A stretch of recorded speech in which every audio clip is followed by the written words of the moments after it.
Seem to me that my life run up too fast, and I have to take it slowly just to make the good part last.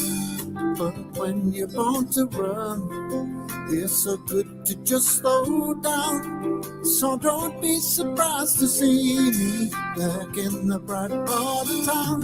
We'll be back in the high life again. All the doors are closed one time, will open up again. Be back in the high life again. All the other birds we once will smile and take me in. And drink and dance with one hand free. Have the world so easily. What will be a sight to see. Back in the high life again.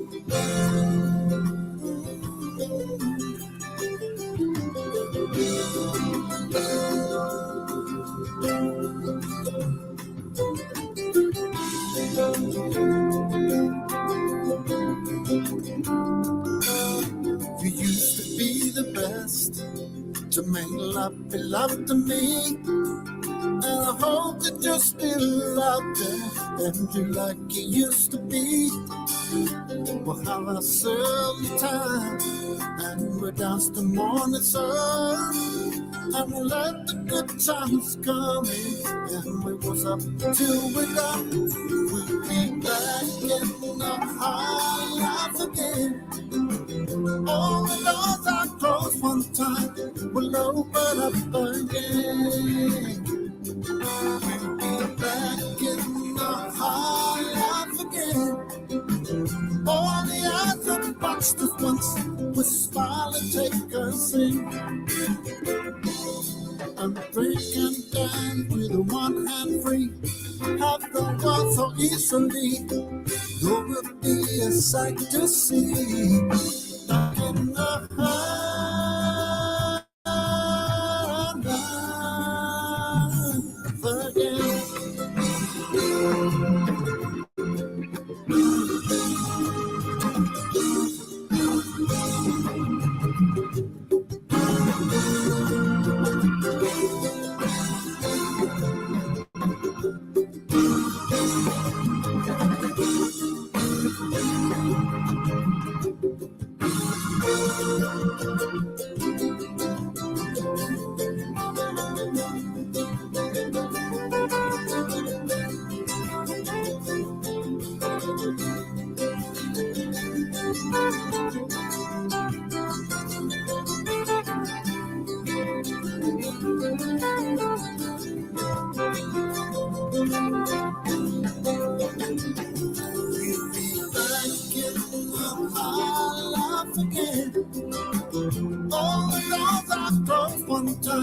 will open up again.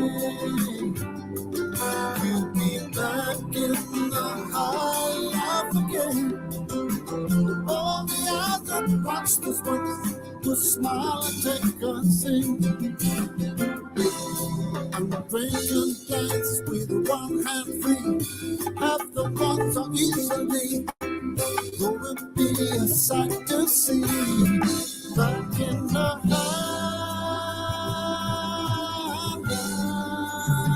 life again.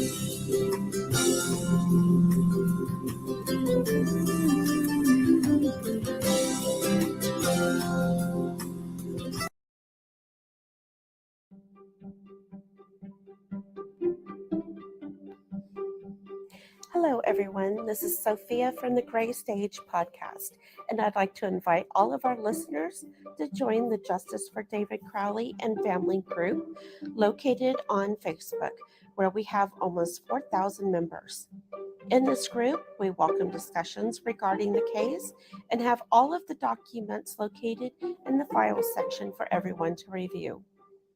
If you like, you're welcome to visit Greg Fernandez Jr.'s website called The Gray Stage. It's located at thegraystagewordpress.com. You can find his book and all the official documents for this case at his website. All right, welcome everyone. We are, and hopefully there is no echo.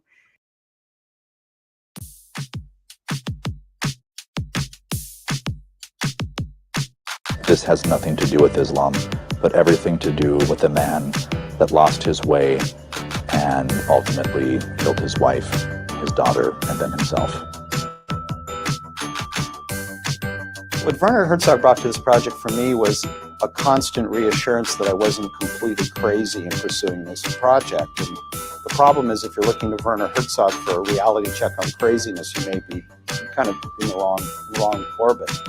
And in this project, I went through everything, and I had a small team of editors who were putting together the various sequences from Crowley's archive.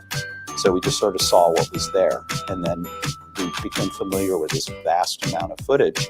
I call this the feel-bad film of 2017. There is no easy, tidy ending where everything sorts out, we all sing Kumbaya, and the Wookiee gets a medal at the end of the film. It's not that. It's meant to be chewed over. It's meant to be watched twice. It's meant to be dissected. It's meant to be analyzed. And anyone's analysis of what happened is probably as good as mine. What we've done is tried to present, in essence, the story in as true a fashion as we can, and let the audience or the viewer decide what they take away from it.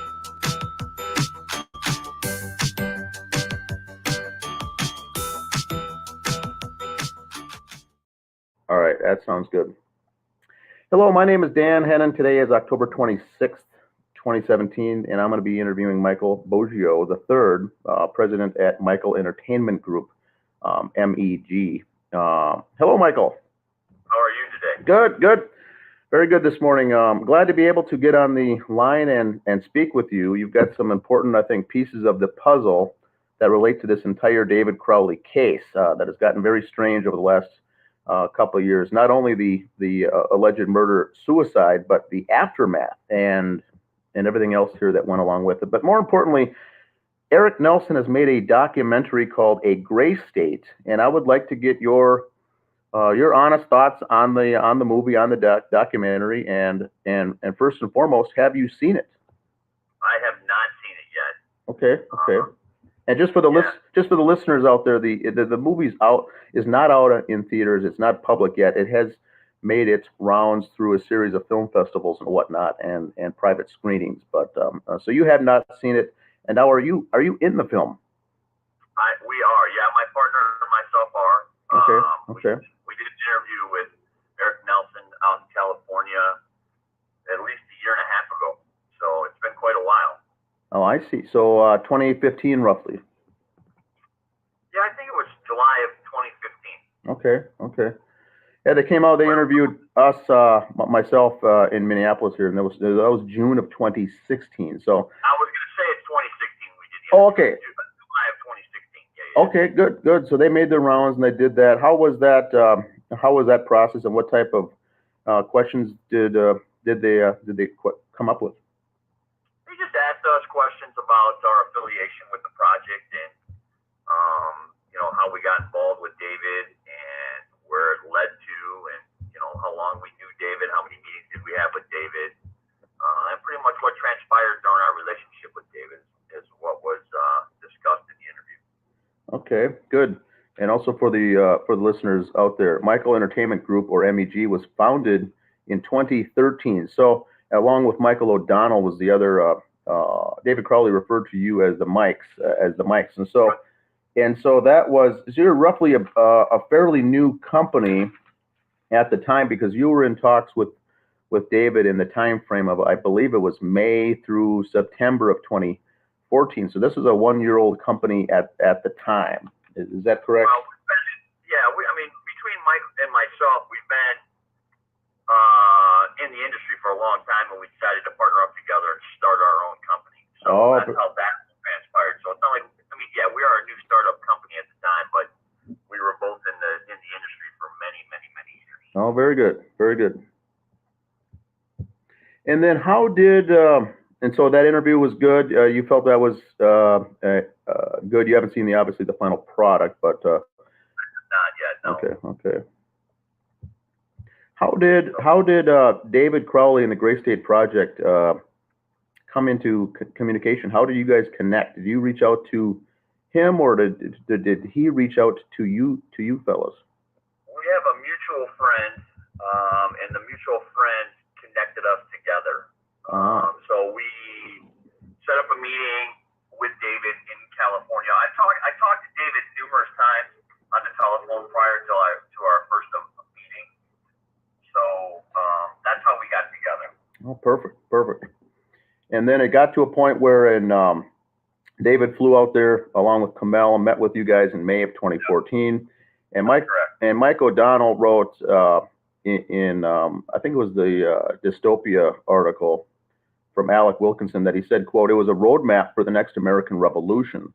And then your quote was, "This was our most promising project." Can you elaborate a little more on those two quotes? Well, I can't speak for Mike O'Donnell, but I can speak for myself. It was a very promising project. David wrote the first go-around of the screenplay. We went through it thoroughly, made numerous changes, advised David to make numerous changes.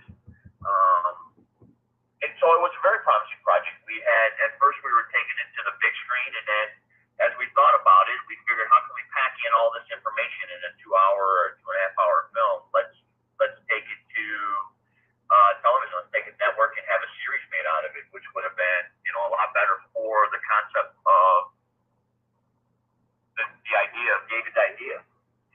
So it was very promising. We were talking about hiring some pretty substantial A-list actors to fulfill some of the roles in the project. So, with the whole concept of David's idea and the idea of the show, and we just figured it was going to be a great film, or even a series on TV. Yeah, that's what he was mentioning. It could have been a web series or a television. We weren't going to take it to web series. Web series that's kind of a different market. Okay. It depends on what you're considering web series, right?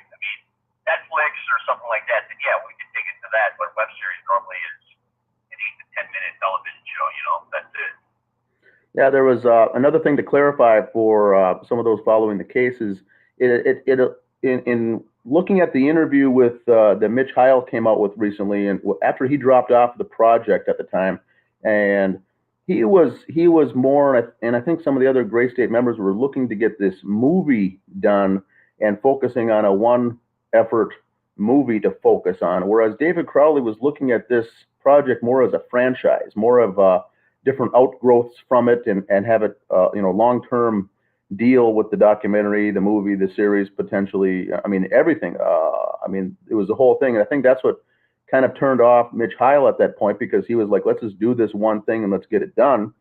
And David wanted to have this thing with many legs and kind of a lot of going in a lot of directions. And I think people were kind of potentially, and I'm not putting words in the mouth, but put off by that because it almost was like David couldn't focus on what he wanted to get done first. Did you get that gist, I guess? I never got that impression from David at all. He's always, every time we've talked, every time we set up meetings, he was always very focused and geared towards, getting the production of this film going or the television show going. Our ideas, Michael and myself, our ideas were, how do you pack the concept of this idea into a 2-hour film? I mean, it's virtually impossible. It would be so chopped up and so cut up. I mean, it could be done, obviously, right? They do it all the time in Hollywood. It could be done. However, we were looking at it from the long haul that, hey, you know what, this would be a great A&E show. It would be a great whatever, cable network television show that could eventually spin off into a film. Correct. Okay. David's ideas, he had so many different ideas and so many different angles that this thing could have lasted on cable network. Very good. So he was very professional, very business professional, and very mature for his age. I mean, for a young guy coming out doing all of this, did you find him to be very mature, or a loose cannon that didn't have his head in the right spot, and like that? We never saw David as a loose cannon. David was always very mature, very professional, very kind and courteous, and outgoing and excited. That's the key word for me with that question, is excited. The amount of excitement with him was, with regards to the project, was phenomenal. I mean, how he was in his personal life, I have no idea, because we never got to that point, right? Yeah. I talked to David numerous times on the telephone in between our meetings over that period of time, and he was always very, very professional and like I said, very excited. When we sat down the first time after Mike and myself ran through the screenplay thoroughly, and gave him suggestions. Hey, for example, like the first go around of the screenplay was very centralized, and he had it centrally located, basically, if you will, in his territory, okay, in the Midwest. And we're like, well, no, because if this is the concept of what your movie, or what the movie's going to be, then you got to be nationwide, right? You got to be coast to coast, north to south. So he went back to work in the studio and started, implementing some changes with regards to some of our suggestions and discussions that we had with him. So this was, I've got here my notes say that was May of 2014 that you first met. And then in September, David said that he wrote for 31 straight hours and then mailed the new script to LA, so it would arrive on September 17th, the same day as Mike O'Donnell's birthday. And he also included a Gray State poster in with the package because he spent a lot of time, like you said, with those suggestions, and then repackaging that and sending it out. And it alludes to me that he was very proud of this next package. He had his wife read through it, and they mailed it off. And how was that received from you and the other Mike? I'm trying to remember that. Now, I know, like, for my birthday, he sent me same thing. He sent me some Gray State merchandise, and he sent me a poster, and he signed it. I actually have a studio at my house, and it's actually hanging on the wall in my studio at my home. I think he had a couple different versions of the screenplay. I know the last version that I got from him, he put it in a 3-week binder with the cover and wrote a nice little note to me on the front page of it and thanking us. And I mean, I still have that screenplay as well. So there was a few versions out there, but the last one we got, again, we were talking to him, and that's when we changed gears and decided that, hey, maybe this should go to television, this should go to cable network, because there's so much information we can pack into this thing that it would be better because it would get a longer run. So, and David was excited about that. Yeah. Now, are you familiar with the quote from Jordan Page that came out saying that David and Gray State was in the middle of a $30 million deal from a company in Hollywood. Is that partially true? Is that half true? Is that Jordan Page was the musician in the? Yeah, I know who Jordan is. Okay, so he came out and said that, and he was criticized roundly for that. But I think a lot of people came back and says, you know what? I think he's got some of that right and partially right. He obviously wasn't lying, but it may have been just construed because his quote on Facebook said the film was about to start production with a $30 million budget from a major Hollywood studio. So I've got multiple questions on that, but could you talk to that a little bit first? This is kind of ties into my first question for you, that you were kind of a startup, one-year-old company. Was it your firm that he was talking to as far as a major Hollywood studio, or is that another company? I can't speak for Dave. I mean, I can't speak for that. I don't know if he was in talks with anybody else or not. But I'm going to tell you, we were in talks. I mean, we were negotiating with David at the time. We were talking about budgets for the film. We were talking about getting into production. Like I said, we had a list of A-list actors that I'm not going to even mention in this interview. Correct. We had a list of A-list actors that were potential for the movie, and we talked about a $25 to $30 million budget. We could easily see the budget of this film being a $25 to $30 million budget.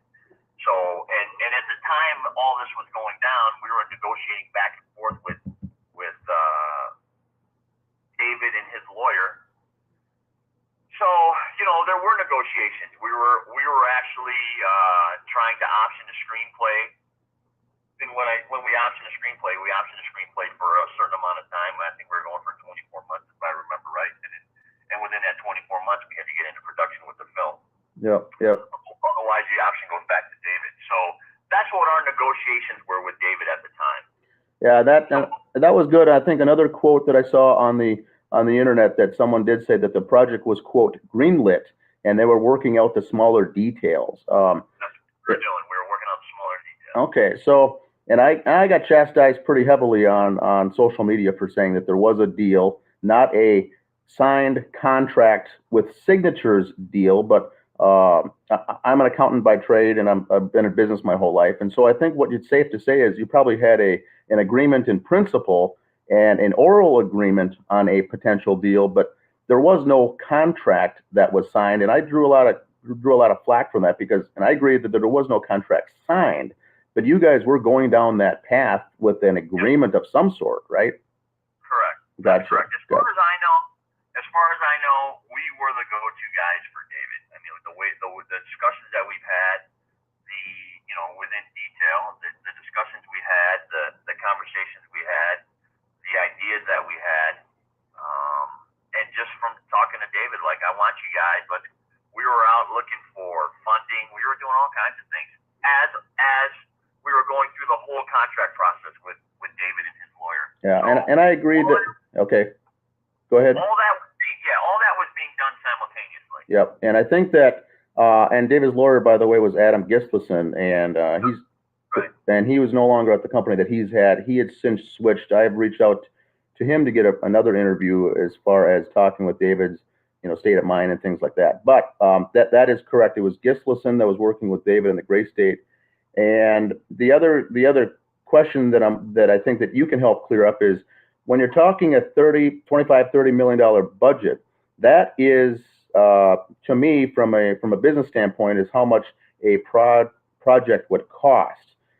People are taking that David signed a $30 million deal, therefore he was sitting on a check written to himself for $30 million, and he was rich.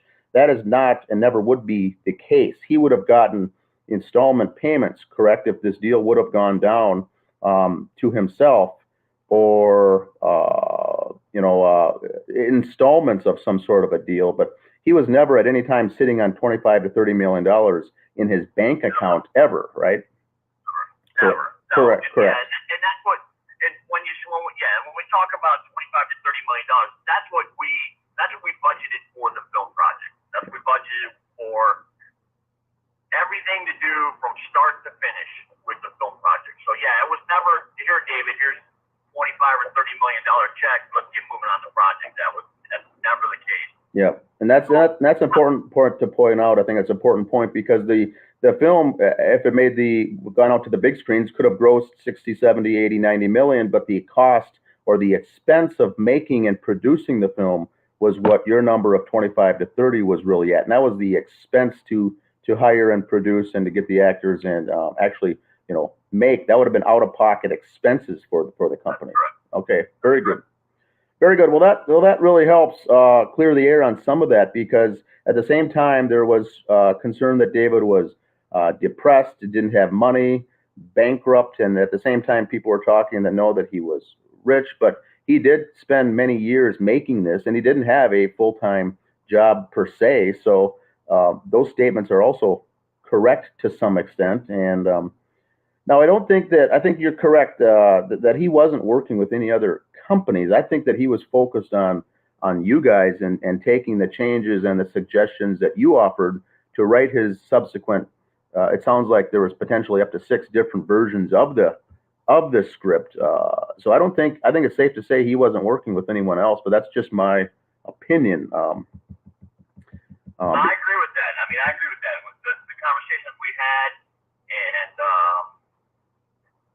yeah, I mean, he never let on to work with anybody else. It doesn't mean he wasn't talking to anybody else. Just from my opinion and my thoughts here, that it's just like we were the go-to guys. Yeah, and then on September 26th, David receives a response from Michael Entertainment Group saying that his script would be better suited for a TV series, and this was after it looks like Mike O'Donnell ran the cost of the project. And that's where he came up and said, basically, it's better suited for a TV series.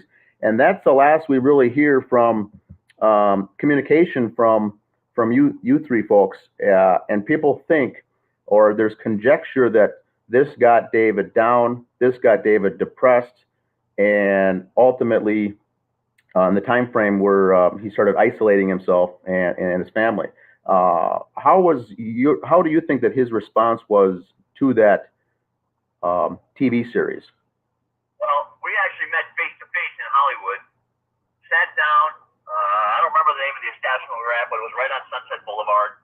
Sometime in that time frame with David. David was out in California, flew out for the night just to come sit down with us and discuss the updates on the screenplay and discuss concept and everything else. So, and that's when we sat down and he actually made a new trailer. We're sitting in there watching the trailer.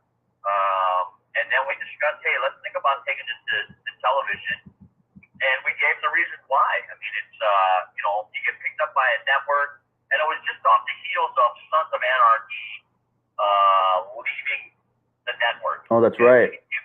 Yes. And so we figured this could be a good spinoff for the network that Sons of Anarchy was on. And it would pick up the demographics of Sons of Anarchy. So, we talked to him about numbers and statistics and discuss, if we take this to series, then not only do you have a series, it can play out longer, then at the end of the series, you can go to big screen. And he was excited about it. He was open-minded about it and thought it was a great idea. So to sit there and say that, with the message from O'Donnell that we're going to take this to network, depression didn't play in one bit to that, as far as I know, because he was, like I said, when we discussed it, he was excited about it. He thought it was a great idea, and if we could follow through with that, then let's, and discuss it, and it's the right move, then we could go that route. So I don't know where the whole depression comes into play when it comes to regards to taking Gray State Network. Yeah, I think that was, and that line, that narrative, I think, was injected into the story to help sell the official narrative that he was down and depressed when he was actually excited for this entire project, because at the same time he was working on his documentary called Gray State: The Rise, and he was going to release that on YouTube actually for free around Christmas time or the end of the year there in 2014, which was basically he was putting the final finishing touches on that. Now, were you involved at all with the Gray State: The Rise, or did he mention and talk to you guys about that piece, or is that just an individual project that he was working on the side? Yeah, we weren't involved with that at all. I mean, we knew he was doing it. He was talking about doing it, but we had no involvement with that whatsoever. And so releasing a documentary like that, 2.5 hour documentary called The Rise, he was going to give it away essentially for free on YouTube just to get the message out, inform people, educate the public. And that kind of flies in the face of folks saying that David was doing all this for the money. He was out for the money. He was out to get rich. He was trying to make a boatload of money on all these projects. And that was not David's personality. Can you talk to that a little bit? He knew he was going to make some money on this, but he was not out there. He was more to get the message out and his script. Is that correct, or was he a gold digger per se in Hollywood, trying to hoping you guys would bite on this story so he could become a millionaire? Well, I can't speak for what his thought process is, but I can tell you from my run-ins with David, money is always a factor. I don't care what you do in business, money's a factor, right? David's an artist. David was an artist through and through, period, okay? He had an artist mindset, and he had a belief in what he was doing, okay? And he did it for the love of what he was doing. However, in the back of your mind, you're always thinking about money. And we discussed money with David. I don't remember the parameters of what we discussed, but we discussed money with David. And David's from my recollection, David's first love was the art that he was performing. Okay? But there was always money as a factor. I mean, everybody's in business to make money. I'm not in business to give stuff away for free and, at the end of the day be, who I am. I mean, it's a matter of there's always a money factor. Now with our deal with David, I'm not going to discuss figures or anything like that, but our deal with David, we put out an offer to David to option the contract, which would have gave him some money up front, and then we would have went and ran with the film project or the television project. David would have been a producer on the film, so he would have been getting paid to be a producer on the film, and then he would have reaped some of the benefits of whatever the film grossed. We all would have. So that was the factor here. And, it wasn't like David was a money hungry grabbing guy and he was trying to weasel his way into Hollywood. David had an idea, and it was a very, very, very strong idea. And so that's why we all got together. But again, he did it for the love of the art, but also knowing that, hey, this could be a payday. Correct. Oh, very good. That's all good information. Trying to get the listeners to this, to kind of get their head around David's personality and his mentality, because of a lot of that, and that in your talk right there, your description ties in with everyone that I've talked to. It aligns in with his personality. I never met David myself, never even spoke to him. So I started following this case after the bodies were found, but that's very much in alignment with what I've been hearing.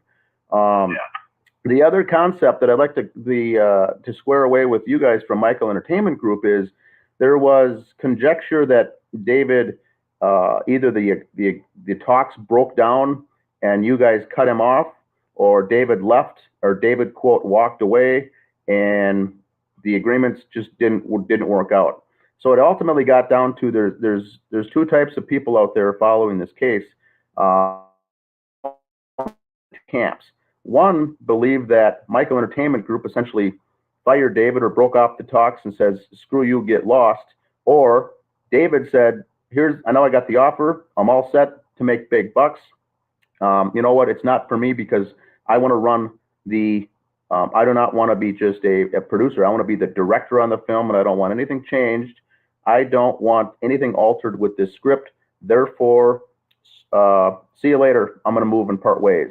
Those are the two camps that we're dealing with. And if you could talk to that a little bit, as far as what you think was more of the truth. Neither one of them. Neither one of those even came into play when we were in discussions with David. And David knew he wasn't going to be the director.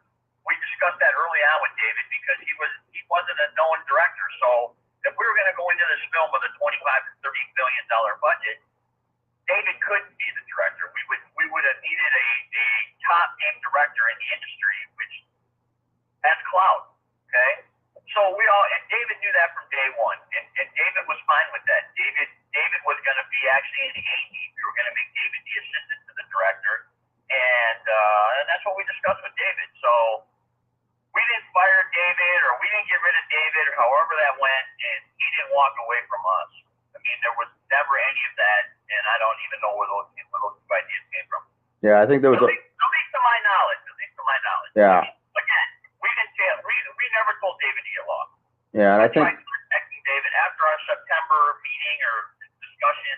I tried contacting David for months to discuss things with nothing. I mean, I didn't hear from him or anything, and so I was getting a little nervous myself. Not nervous for our business transaction, but just nervous because I couldn't. I mean, listen, David and I became friends.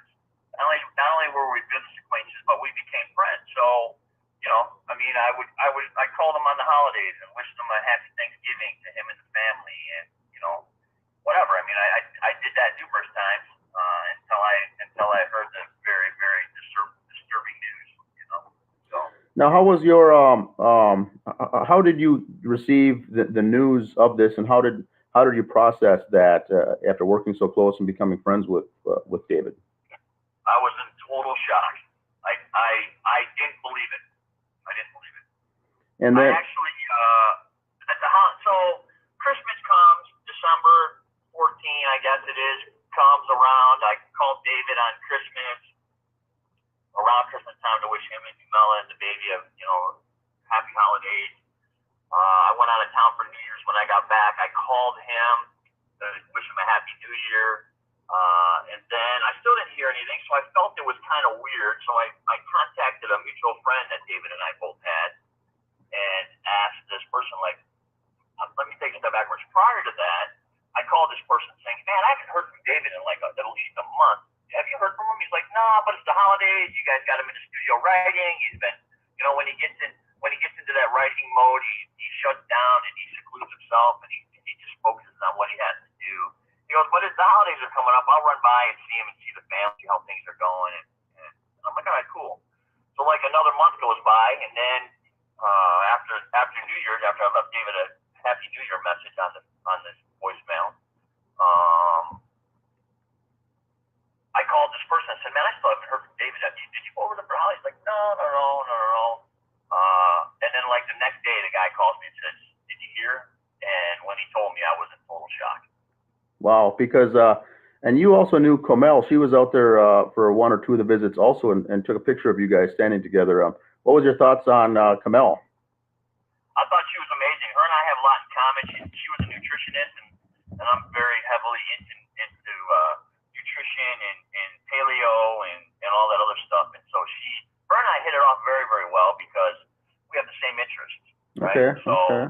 yeah, I mean, we had many great conversations about the whole paleo diet and nutrition and eating healthy and all that other stuff. So I mean, we always had great conversations about that. Oh, excellent. Was there any truth to David and Comel looking to buy a home or rent an apartment in LA? And if so, how close were they to doing that? Did they have a real estate agent or anything, or were you aware of that at all? No, I was not aware of that at all. Okay. I have no idea. Okay. That came up in some discussions, and I thought you might be aware of that. And then, just in the last few minutes here, what was your thought when you found out that David's mother, Kate, died unexpectedly in August? I didn't even know about that either at the time. I didn't know about that either. Okay. So David never made mention of that. I mean, obviously, if I would have known that, we would have done something, sent flowers or something, but I had no idea about that. Oh, well, no, she died after the bodies were found. Oh, not prior. No. Okay. Yeah, you know what, I honestly don't remember. Okay. It was about 8 months later, and she was, according to police reports, really the only person close in the family that questioned the narrative of this going down that way. So people, including myself, thought it strange that she mysteriously died. We never did get an answer as to how she died. She was young, healthy, worked 2 jobs, and then just mysteriously died on her back patio one night. And so they found her body. So I don't want to get into the conspiracy side of that, but I find that very strange. But that was news to you then as well. Yeah, that's news to me. You know what? I didn't even hear about it. Not that I can remember. Now, at the end of, it looks like my last question here is more legal related with Adam Gislason, and you might be able to have some comment on this, being in the business. Now, David went to his main character star in the program, was Danny August Mason, was his main actor, and wanted to get him out of the program, out of the copyright, out of any rights in the film. And so his lawyer Gislason to send Danny in an email, an attachment that just says, here you go, here's a form to sign to release your rights to this film. We're moving forward without you. And Danny never responded back to that. And then in December, around the 7th, David Crowley wrote back to Danny August Mason and says, what's the status on that? Have you signed that away? Because I need to move forward. And, we need to essentially for this project cut ties. Danny August Mason said that, I need to run it by my lawyer before I sign anything, and I'll get back to you. And he never really did. So it was clear that we've got evidence that David wanted Danny out of the project. He never responded back. Is that a common thing with as far as signing away your rights? Because if David would have become wealthy and made this project, Danny would have been sitting on the sidelines with absolutely nothing. Is that a common thing, or how would someone take that if you were served with a paper like that, essentially, with your essentially one of your friends working on it? I have no idea what David and Danny's deals were. I can't answer to that.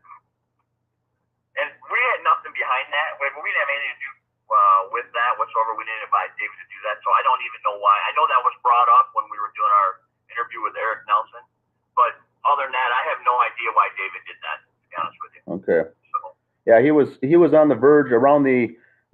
It seems like the September-October timeframe is when he was doing some house cleaning with the guys on his project. And I don't know if you knew any of the fellas there, and I'm not going to ask you that, but he was cleaning house because he wanted to put together a new, quote, trustworthy team, and he was pulling away from everyone in his group. And I think that got spun into the media narrative that he was distancing himself and going into a deep depression and isolating himself. But really, he was cutting ties with those closest to him because he didn't find them trustworthy. And I think that's what kind of leads into this whole, when you get into the motive of the potential murders. He's sitting on this script, whether David was alive or not. That script could have been budgeted for 25-30 million. And that was the value of it. That was the potential value of the script, whether David was involved with it or not. And if he was wiped out, knocked out of the way, someone else took it over, they would have been able to reap the benefits of this project. And so that's kind of the thinking that those of us have as far as a motive for this. And the only people I'm getting hit with hard as people against that theory is the people in the gray state. They're saying there was no deal, there was no value, the script was worthless, David wasn't working with anybody. And, so it comes into that whole means, motive, and opportunity that many think that it's actually the gray state members themselves had the potential greatest thing to gain if David was out of the picture. If the body was found and someone else came and presented you with the script, would it still be viable? Will it still be the same asset value? Or was David the linchpin holding it all together? Well, when all this transpired, we backed away. We backed away because of all the conspiracy theories and everything else. We just, for a long time, for at least over a year, we didn't even discuss it. We just figured it was too toxic to even be involved with. So whoever got involved, I know since then they've made something. I know there were a couple guys out there that contacted me saying, hey man, we made this thing, we want you to see it, what's your thoughts? And we've never even got involved. Then we had a conversation at least a year, if not a little longer than a year after David's death, with David's dad, and I think it was Danny Mason. I think it was. I can't remember for sure, but we had a conversation with him about picking this thing back up and running with it because, as far as I remember, David's dad got the rights to the film, or got the rights to David's estate. So yeah. He wanted to do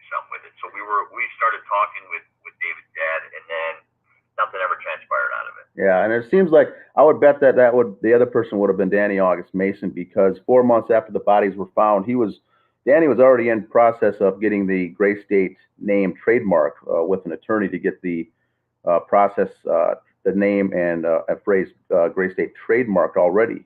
So he was moving forward with the project. So it must have been him, was what would be my guess. Yeah, it must have been. Okay. All right. Well, I've got to let you go here, Mike. I thank you for your time, but do you have any other closing thoughts to wrap this up, to help clear the air, if there's anything out there that you can think of? Not that I can think of. I mean, again, I'll reiterate myself, but we always had a pleasant experience with David. We never saw any downside to David whatsoever. Very, very motivated young man. It was actually a pleasure working with David. He took all of our ideas and all of our thoughts and took them to heart, and never balked about it whatsoever to us. So, I mean, if he did something on his own time or, around someone else, we were never privy to it whatsoever. So. Excellent. All right. Thanks. That makes sense. All right, Mike, thanks for your time. I think it's very helpful information. I'll get this out so people can make their own conclusions from it, but at least have some basis from someone in the know, someone worked closely with him in his last final months. And I think it's very, very helpful. So I can't say enough. I appreciate your time. Thank you so much. All right. All right. Thanks, Mike. Have a good day. Yeah, you too. Bye-bye. BCA 4760. This is a wider angle of a shot that we got before. You can also see it has the pin and some of that purple outer pin shell. The scarf or the shawl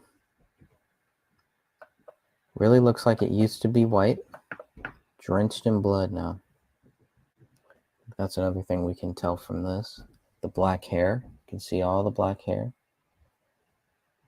You can see the white stuffing from a stuffed animal, apparently.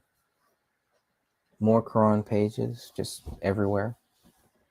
And another piece of a skull.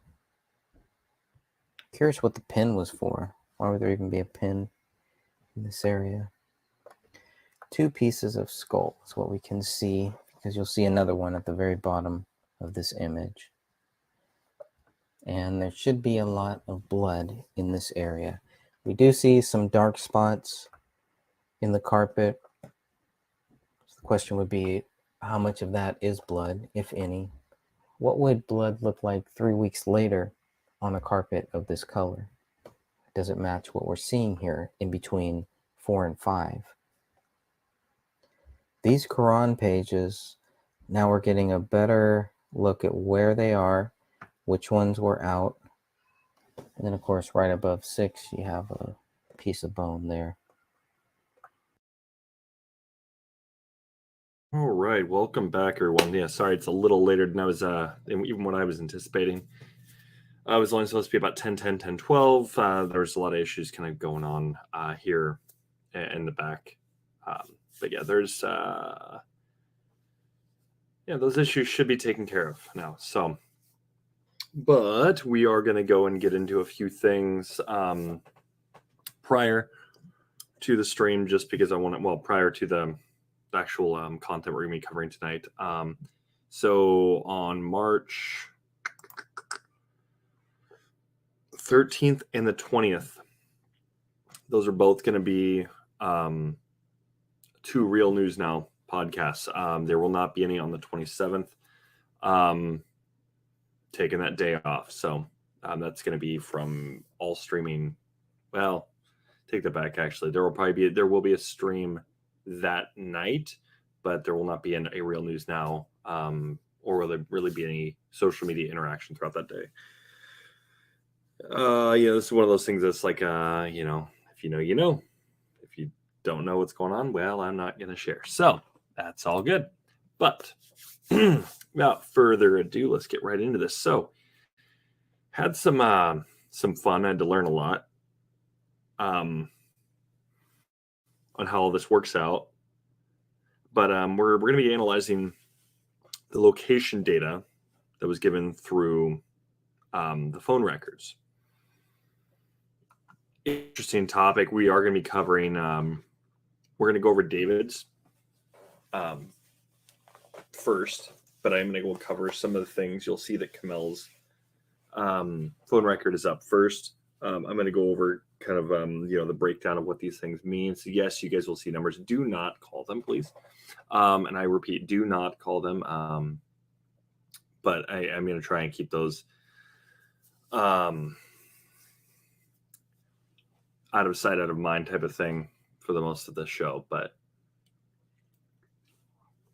so when I do get into it, expect the data to be shifted over.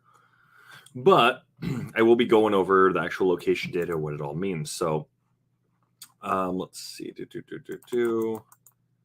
All right. So you see if it'll. There it goes. Perfect. Oh, whoops. There it goes. You guys should be able to see now. Perfect. I think so, at least. All right. So what we're looking at here is we're looking at this big long thing right here.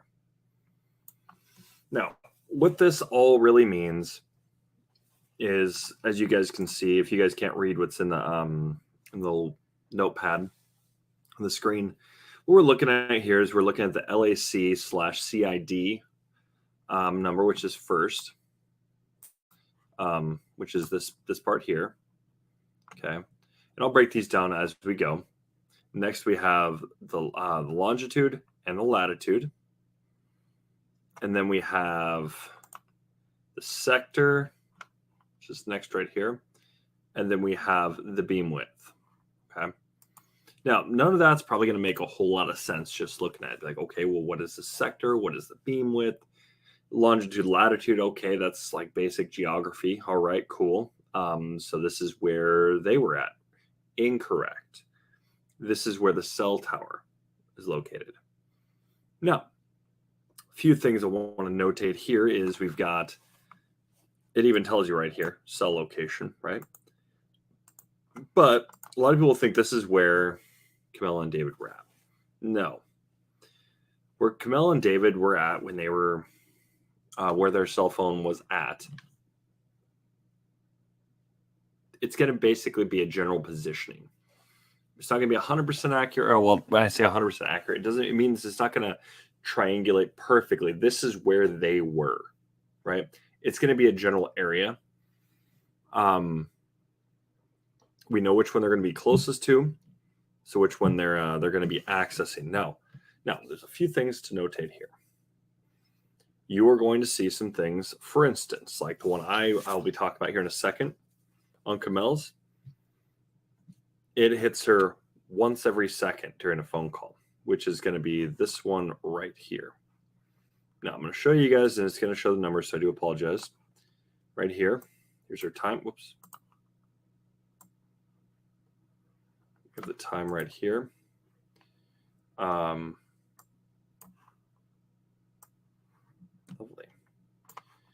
So you'll see this here, right? I love how it keeps doing that. All right, so you have the time. Okay, so you have the time here. And you'll notice there's two calls made. There's a forwarding service that goes through this, which I'm not going to get into. But basically, the real call is right here. So it's 1 minute 44 seconds. If we were to break it down, how often this is pinged, it does look like it's 8 seconds every second, right? Because this over here,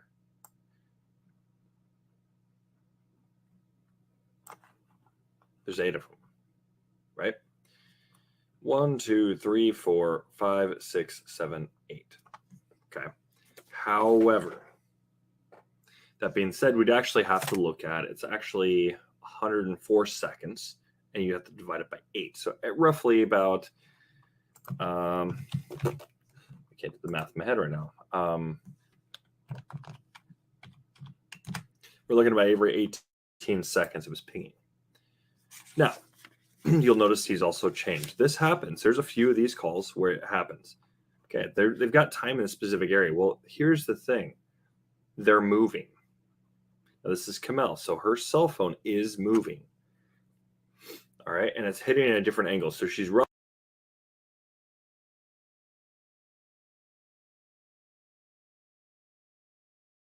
Camera's rolling. Stand by. Action. Sean right here with We Are Change, interviewing David Crowley. Danny Mason. What are you guys doing here? Shooting a movie. Yes. Yes, we are. You're the director.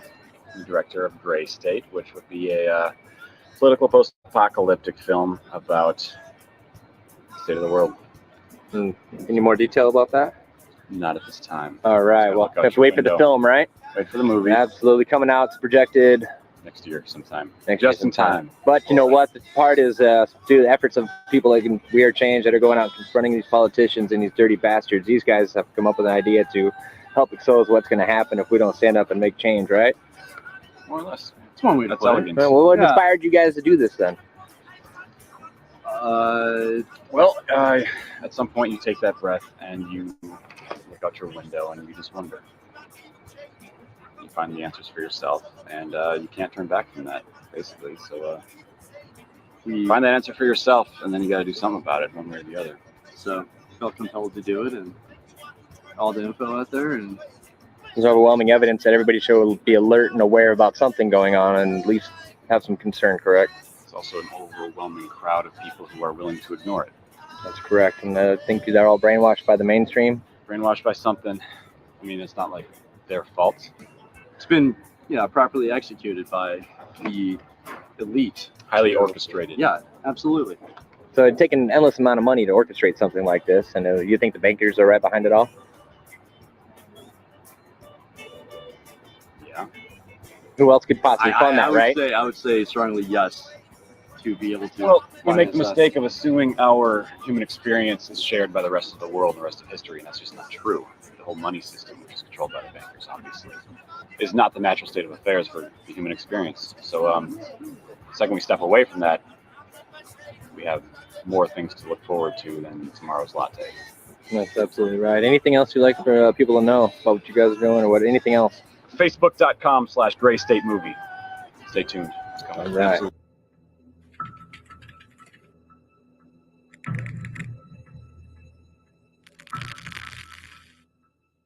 Is the Gray State real? Absolutely, it's real. We see it every day. We see it in the news. We see it on headlines, but people still don't acknowledge it. People don't want to recognize that it's actually here. When it comes down to it, Gray State is about reality. There's your day-to-day reality that you concern yourself with, and then there's a reality that takes place just off the sidelines. The real conflict of Gray State revolves around breaching that veil. Martial law, the stripping of your rights, your liberties, your freedom, encroaching on private property, even your free will. That is the Gray State. And yes, it is real. And yes, it is here.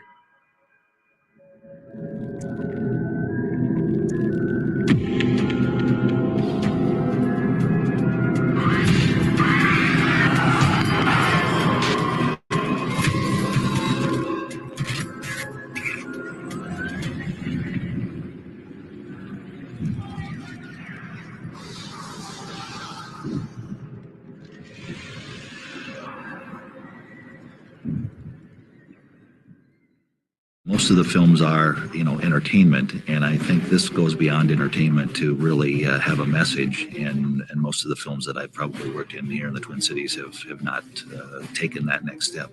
I think that among the innumerable projects I've done, Gray State definitely stands out like a beacon as a unique project as a whole itself. It kind of fits in perfect timing-wise of what's going on with the government, even the police forces or different things like that. You couldn't ask for better film to come out now. At first I thought it was kind of cool because there was a lot of action going on. But as I heard a little bit about the concept, it became a little eerie. The ideas that they're dealing with in Gray State are definitely very frightening. If it is true, that's frightening in and of itself, but almost what's more frightening is not knowing whether it's true or not. The idea of Gray State scares me. As I watch the occupation movements, the protests in the Middle East, the financial fights in Europe that are going on right now, I do have fear. I do have fear about what the future holds. Something of this magnitude has never really been done in the Twin Cities film community, I think, just from my years being here. I think it's never been done because I don't think people have ever tried to envision of doing something like this before, as in like a dark, character-driven piece with a compelling story, but yet intense military action. A lot of people don't have that experience, and what David and Mitch have brought to the table has helped them achieve this dream and this realization, but also in the mindset of saying, "F it, why hasn't this been done?" I didn't really know that it was going to turn out to be this epic story about, a country gone wrong. I've always joked that they're producing a docudrama. Hopefully it doesn't quite turn into a documentary. Well, it's certainly not a documentary by strict definition. Is it something that can happen? I'd say absolutely it can happen. And in fact, I'd say that history has shown us that it has happened more than once. It's a fictional story, but it's a real scenario. I believe the message of Gray State is not a documentary, but it's also not a fiction film. It's in this weird zone where it's based off of fact, but it hasn't happened yet. The movie, as I understand it, it's kind of a dystopian near future kind of thing. It's kind of like 1984. I like that. But I don't really know anything else about it at all. It's sort of the government behind the government, the power behind the power. There's sort of an Orwellian element to it. I see it as a very real possibility, and in the last few years, it's becoming even more realistic. I mean, you're seeing the potential complete collapse of America, of a global economy.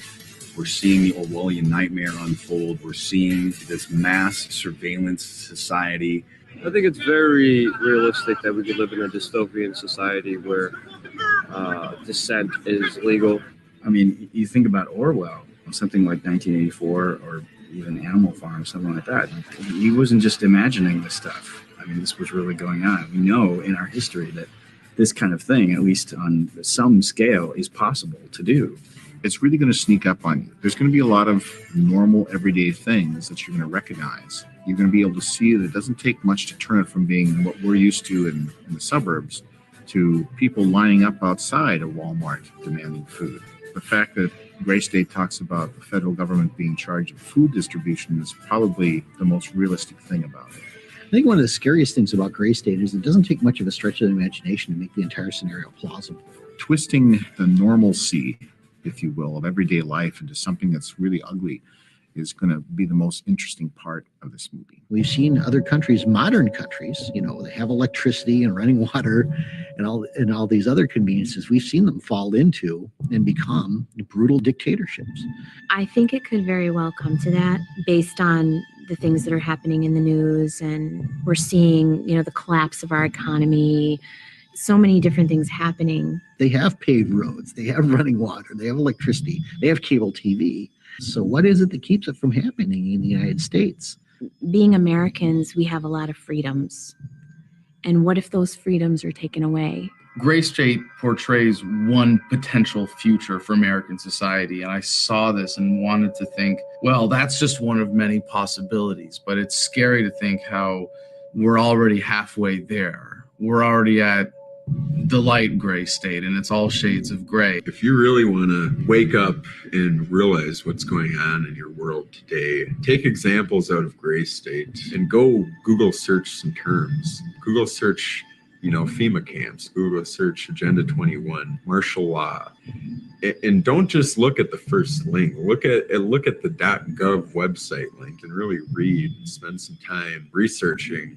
Anyone that does will be quite shocked and amazed at what they find. I think one of the first things they need to do is just look at history, look at the history of the United States and the history of the world, and acknowledge that things like this can happen, things like this have happened, things like this are happening right now.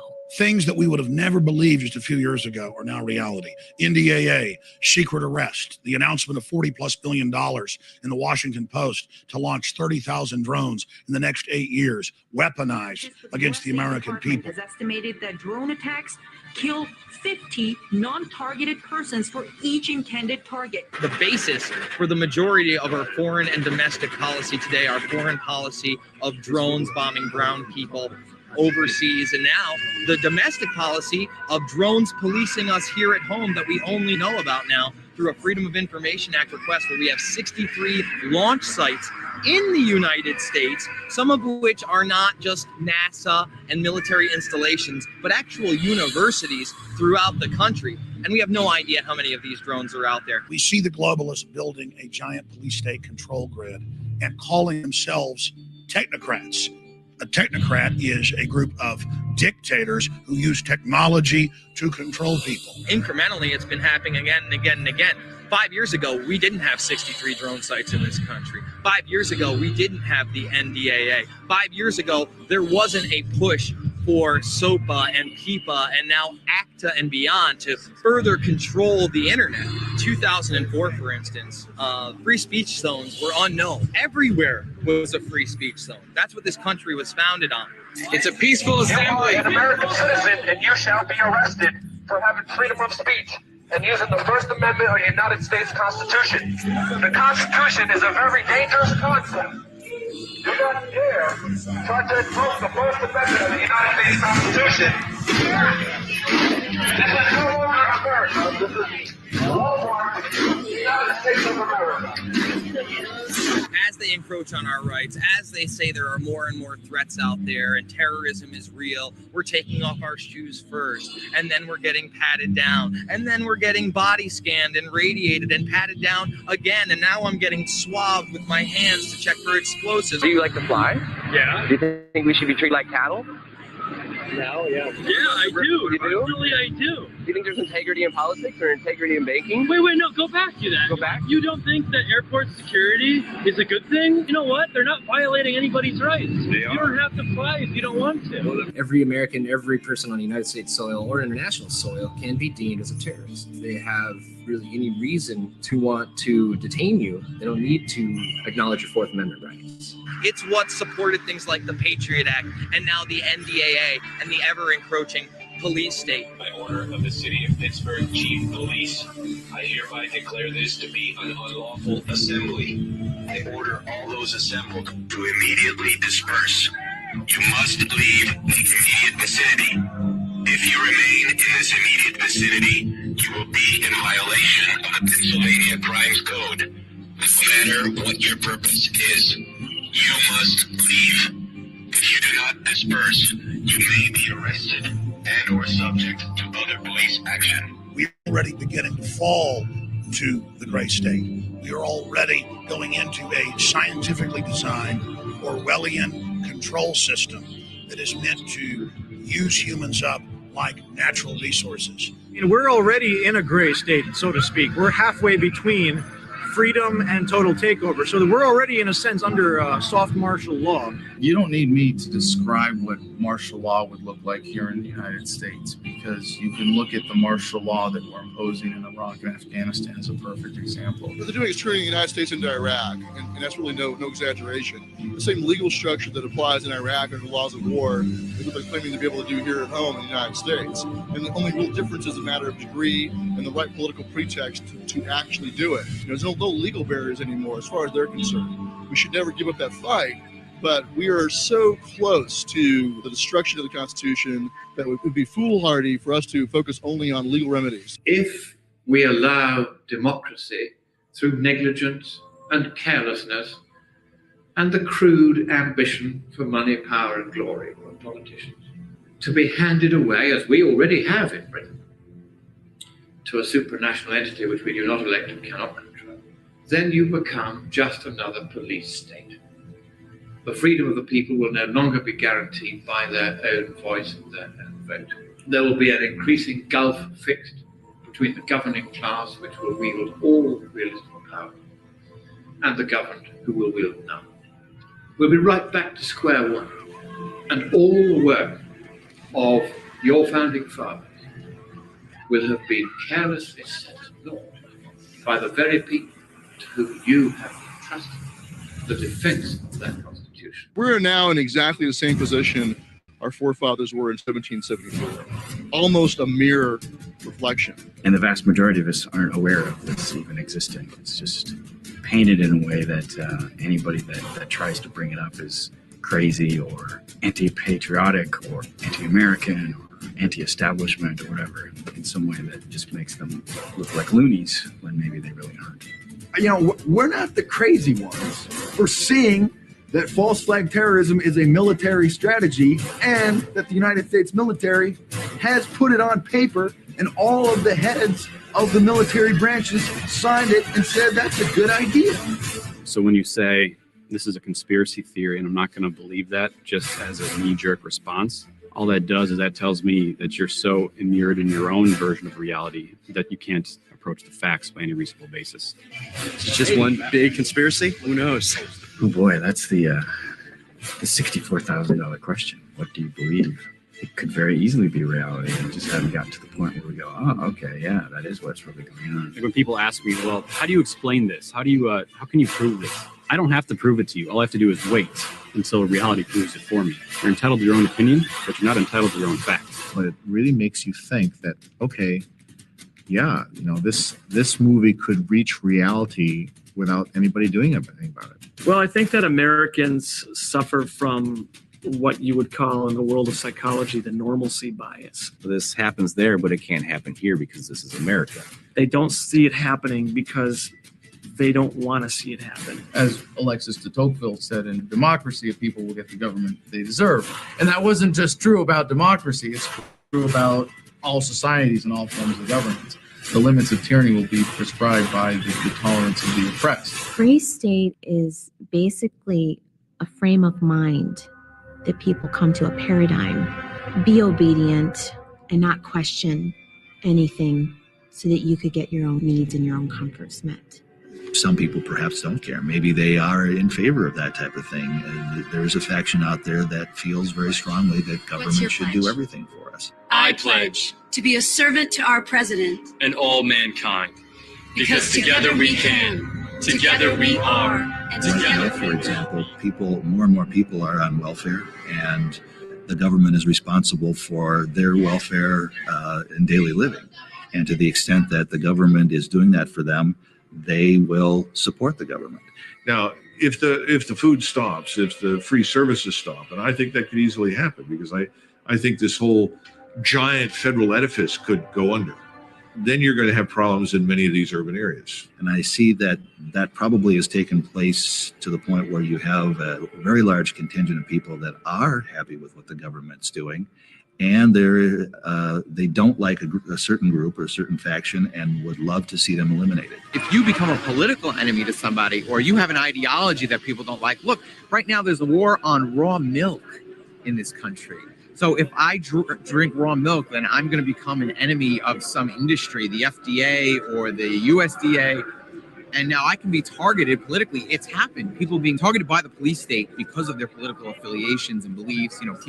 People's children being taken away from them because they're critical of the government. As we see a reduction of our freedoms and an enhancement of the size and scope of the government, we can expect to see more raids like this happen to people who the government perceives as dissenters. Again, that goes back to whether or not the audience will see this and the gravity of the situation will sink in for them.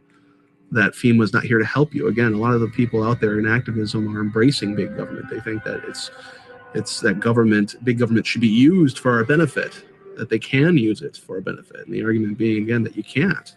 That kind of control central power. It's too much control for any one group. Really shows what could happen in this country if we the people don't get control back of our out of control government. Now, when you start taking away the freedoms and the rights, if you take enough away, then people are gonna, I gotta start standing up for myself. Now, depending on where we are in the world, they might not be able to anymore. We are American citizens. This is not China.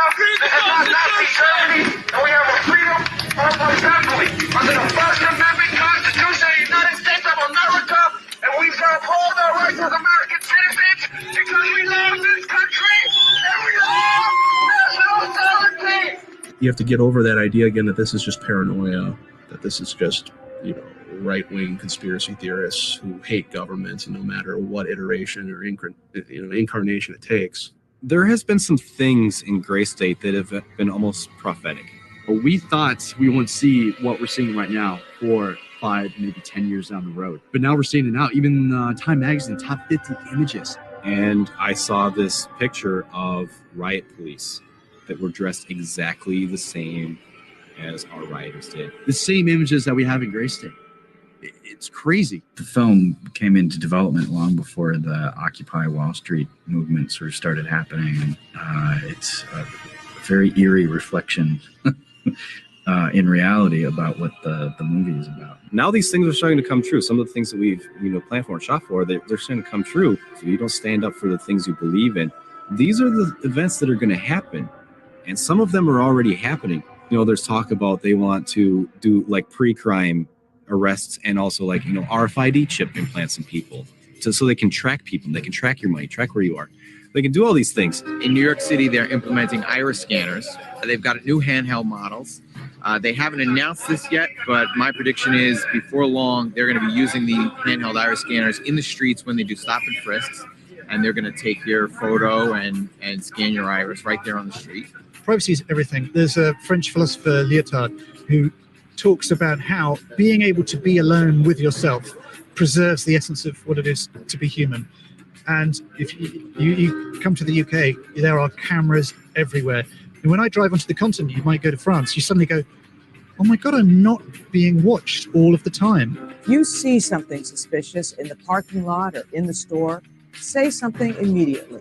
Report suspicious activity to your local police or sheriff. The chilling effect is very strong because when you are telling people that they're being spied on, I mean, the drones, for instance, this new element of drone surveillance going on in the country, a lot of people say that they're just like, well, I have nothing to hide, so why should I care? That's not the point. The point is that when you have a tape recorder out on a table, you're not going to say the same things that you would before. And so when you just know that you're being watched and filmed everywhere you go, you're not going to dissent as much. The people said that it's always the government that says, oh, if you don't have anything to hide, why are you worried about the Patriot Act? Why are you worried about Echelon? Why are you worried about all these spy systems and data mining? But yet it's those same people that hide in private, that meet in secret, under armed guards, that won't disclose what they're doing, but they want to see, hear what we're doing. The governor of Virginia recently said that he wanted to have drones here because they've been so successful on the battlefield. He was really unintentionally exposing the destructive nature of this kind of policy on civil society. You see, hey, look at how great things are going in Afghanistan. We're going to turn Virginia into that and have the same kind of success with our drones. You may have your LRAD. The LRAD was used in Iraq and Afghanistan against insurgents. You're now using these weapons against the American people. How do you feel about that? If things continue to go in the direction that they are going, and then some of our freedoms are being chipped away at on a daily, weekly basis, we need to stop and think about what the result of that's going to be. We have become decadent. We've become proud. We've become arrogant. And worst of all, we have abandoned our Bill of Rights. We've let them take it. The gray state is a symptom. The disease is statism. And people are evolving past the paradigm of institutionalizing their desires to dominate others by violence and coercion into this thing called government. We're realizing that the morality that we expect ourselves to adhere to, the standards of behavior and conduct, like when you were taught in kindergarten, don't hit and don't steal, it wasn't unless you're a cop or an IRS agent. When you learned thou shalt not kill, it wasn't unless your dear leader gives you a gun and a badge and a one-way ticket to the other side of the world.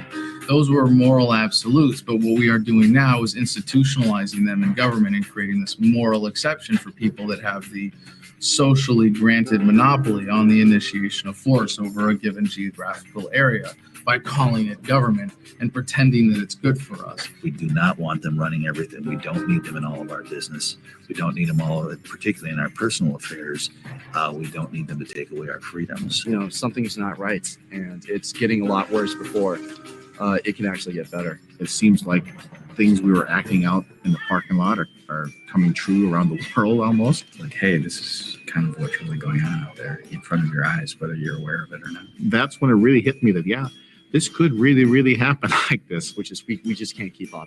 That we're hoping that we can get this out before anything bigger and maybe worse would actually happen. After we were finished filming, I was very much aware of how much people look forward to this movie. It was more than just, oh gosh, I was in this movie. It was like, this is going to be a really exciting thing. This is really going to tell a good story.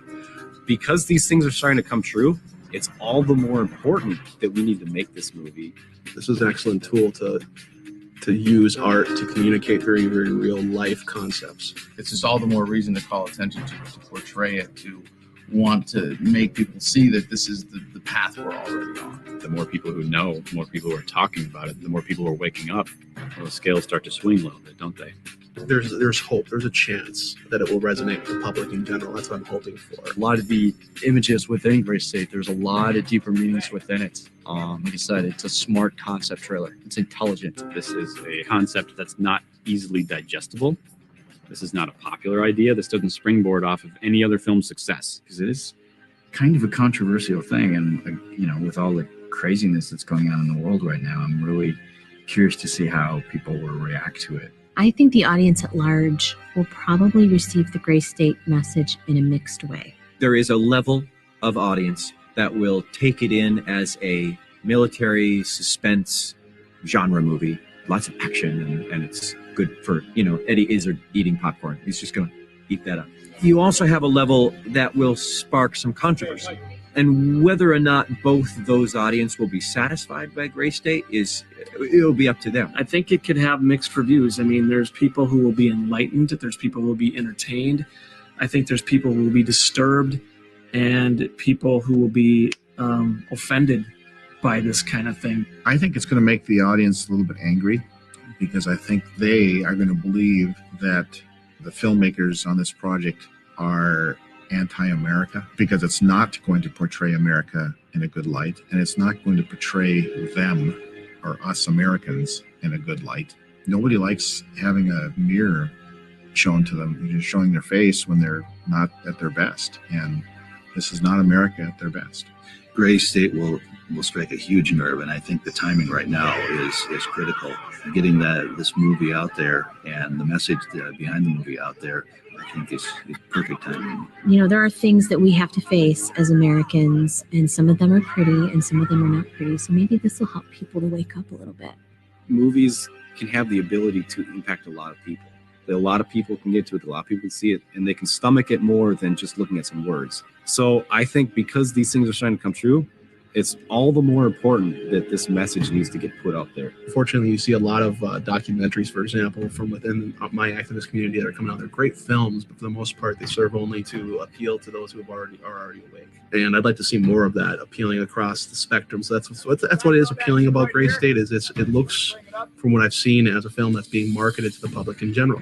I have every faith in the project's success based on just the previous work I've seen the filmmakers do, and also because I think that the story will appeal to a large audience, because there's more to this film than just a good action flick. It actually has a redeemable message, and I think that it's one of those messages that needs to be shown to people to sort of wake them up and get them thinking again.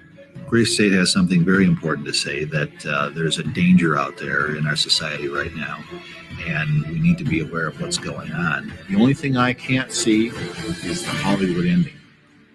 Gosh, this is all going to be nice and happy at the end. I can't envision an ending like that. I mean, the content, come on. It's not feel good, warm, fuzzy, flowery content. The idea that there may not be a happy ending means that it's a story and not a commercial product. Gray State needs to show that it's not going to be just a matter of, gee, I can't get cell phone signal anymore. It's going to be pretty tough. It's going to be so visually stimulating, visually appealing. I think it's going to knock your socks off. So, comparable to the concept trailer, what the future is going to be like, it's going to be something you've never seen before. It's going to be something where the audience they think they have an idea of what the Gray State is, but they really don't. It will challenge the basis of institutions, of your ethics, your morals, and I will put this on the line, even your spiritualism. People will be like, what the hell are you talking about? And all I can say is you have to watch it to actually believe it. The Gray State movie will bring that point into sharp focus, and the folks that watch the movie, listen to the movie carefully, will come away with a very strong message. That's kind of bold for an independent group to do. Tell a real serious story, that's going to be a little bit different. All I can say is that it's going to be a hell of an intense ride. But also, it's going to be cool. Is the gray state real? Absolutely, it's real. We see it every day. We see it in the news. We see it on headlines, but people still don't acknowledge it.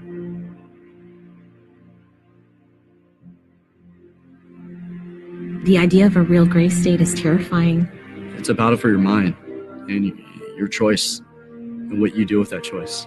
It's a game of numbers, and we're losing.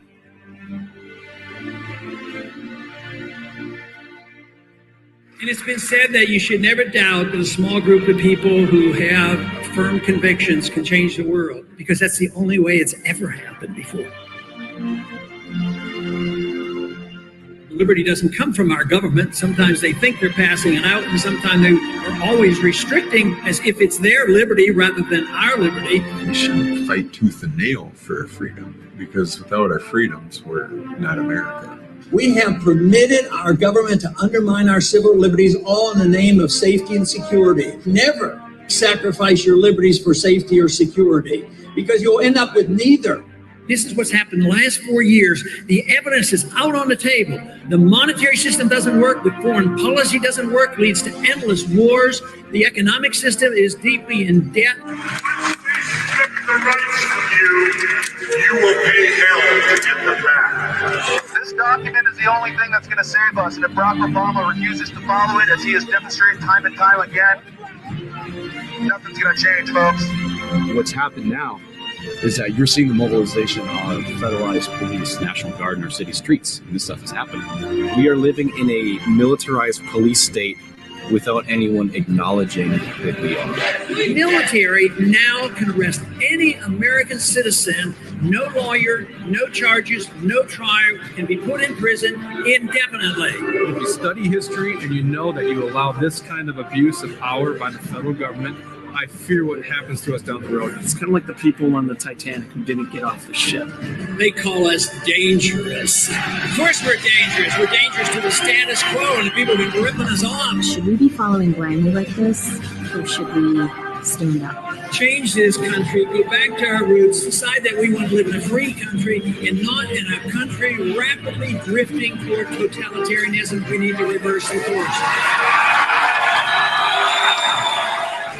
Really stand up for what's right, and that is a scary place to be.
What is the gray state? Are we living in it now? Are we headed towards it?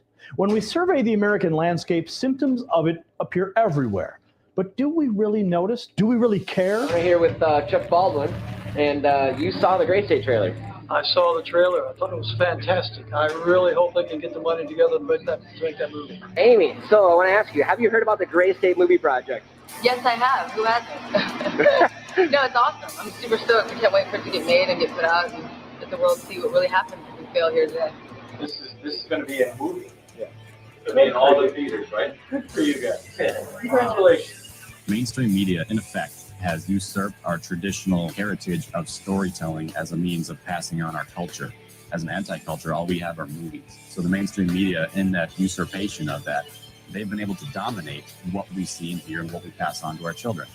So imagine if we get a film like Gray State showing in a 1984 sort of format certain consequences of failure to embrace liberty. Oh, dude, is it like a narrative? The movie. Right, yeah, it's not like a documentary. No, it's an actual movie. I think that's an important distinction to make, is that it's not a documentary. Where a documentary will pander to a certain crowd who already subscribes to those beliefs, this is a narrative film. It's a literal movie you're going to go to the theater and see. So just imagine the possibilities there. The point is that this is where you're actually able to reach people. And a fictional account of near future paralleling reality, I think, is a great way to go. It's definitely, instead of just being just an action film, it's definitely more of a narrative film, character-driven piece. And that's what we're sticking to our guns with on it. Yeah.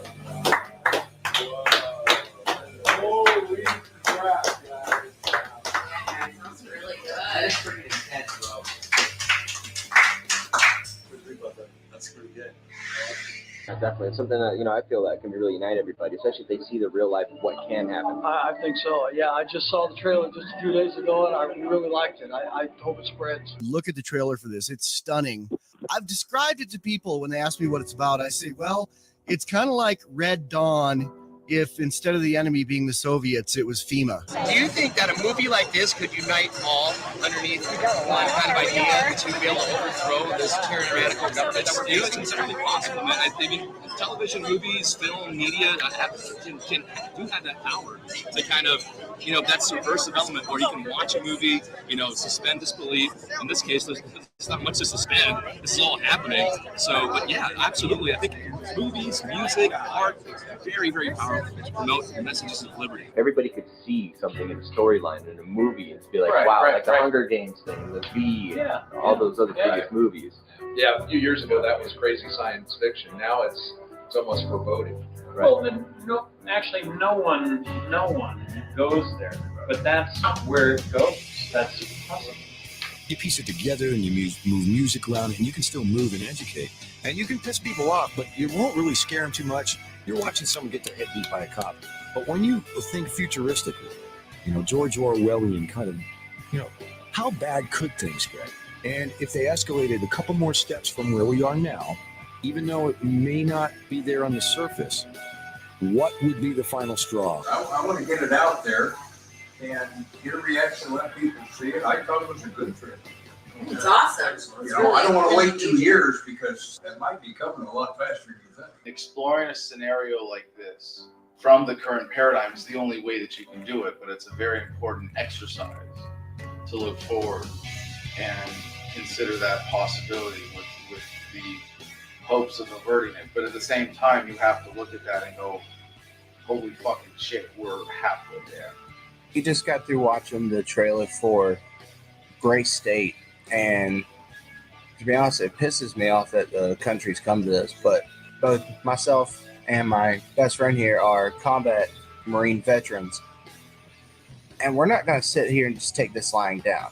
How many here have seen the Gray State trailer? That is what's coming down the road. Now, why do I sound so urgent? You know what the NDAA is, don't you? It is the Declaration of War on the American people. That's exactly what it is. Authorizing military force, that's killing you, military detention, and military trial or rendition to some foreign country. That is exactly the kind of abuse of power that led to the first American Revolution.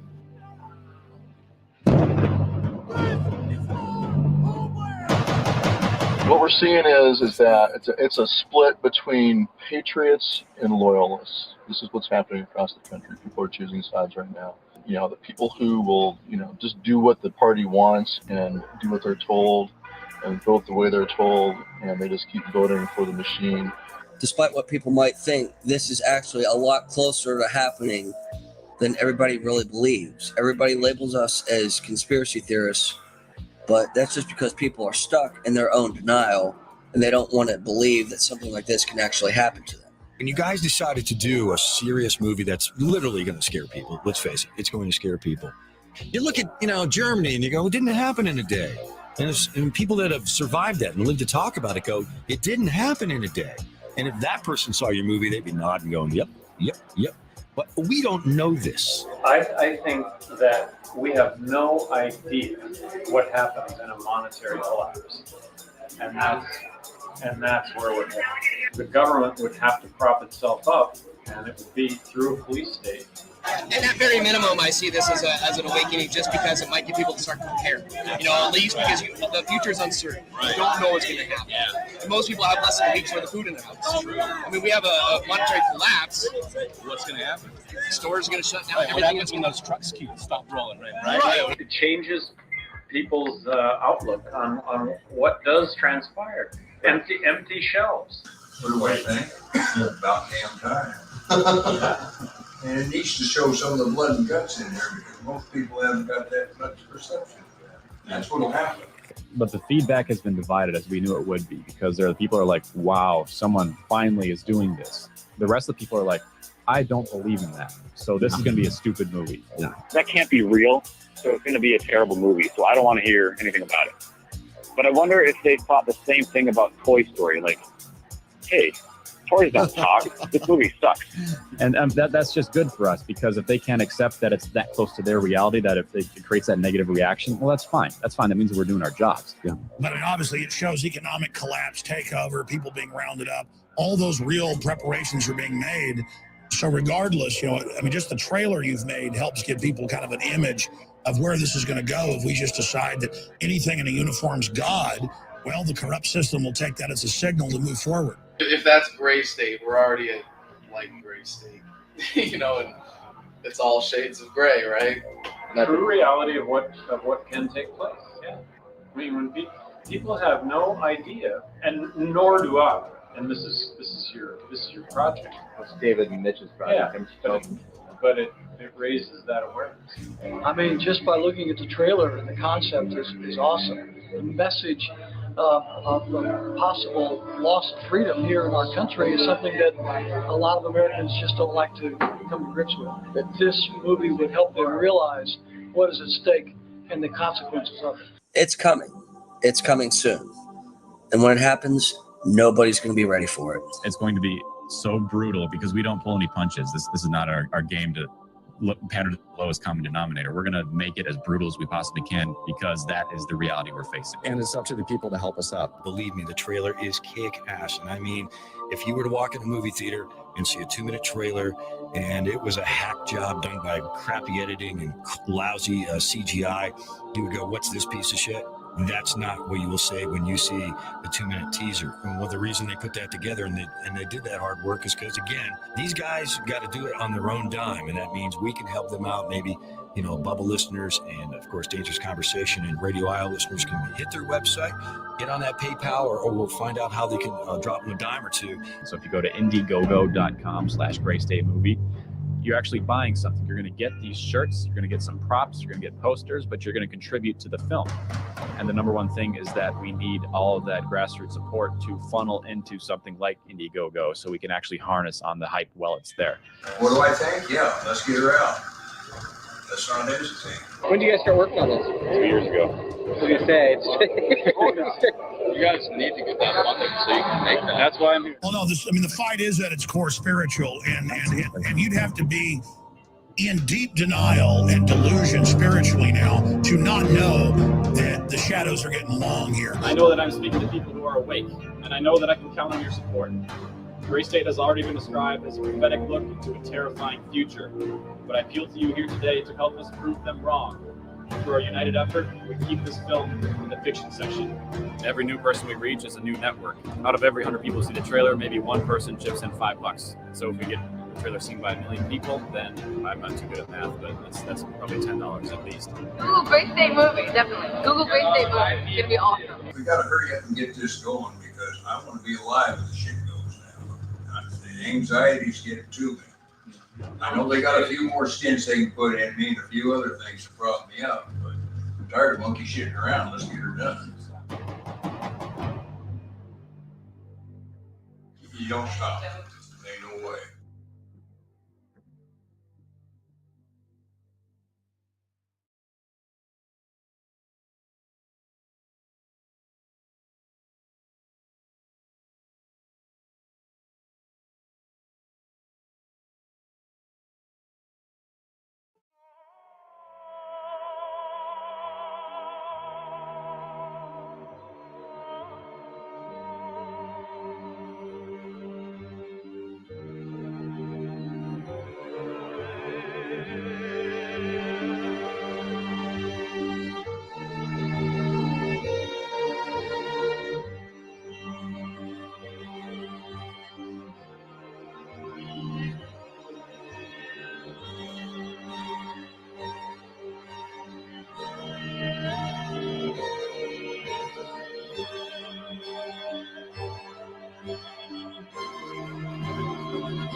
This is John Wannick of the Resistance.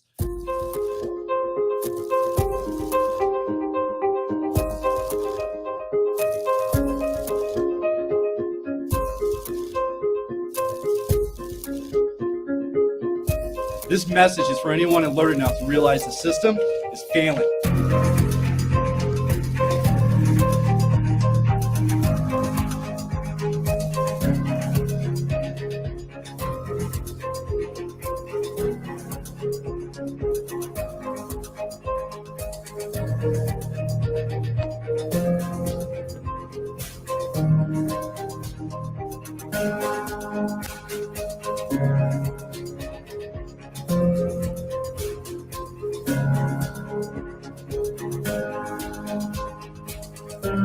This is over. Will anyone remember us? Depends on who wins. Do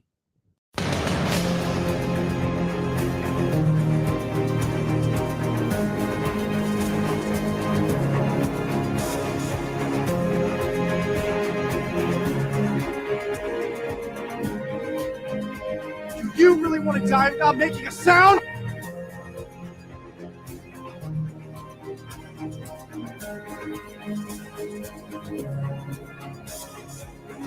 Don't you get it? We're on the left! It's too late to be scared. And if this is the last gasp of American liberty, let it be us and make it loud.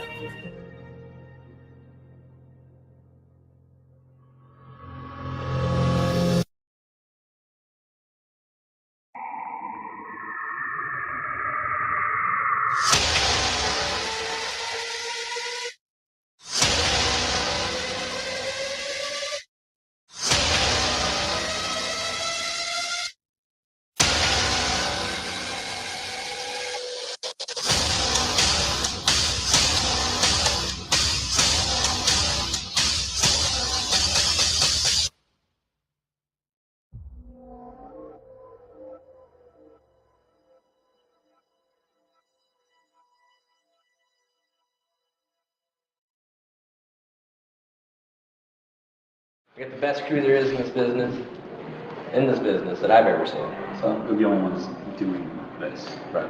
We're here at the Gray State trailer premiere. First time it's been seen publicly. We did that interview back in, what was it, like July 14th of 2011, where we didn't know what we were doing. We weren't expecting the interview, and like, well, what's going on? We're shooting a movie. That was a year ago, over a year ago, and now, well, we're not much farther along. We've only got the trailer done.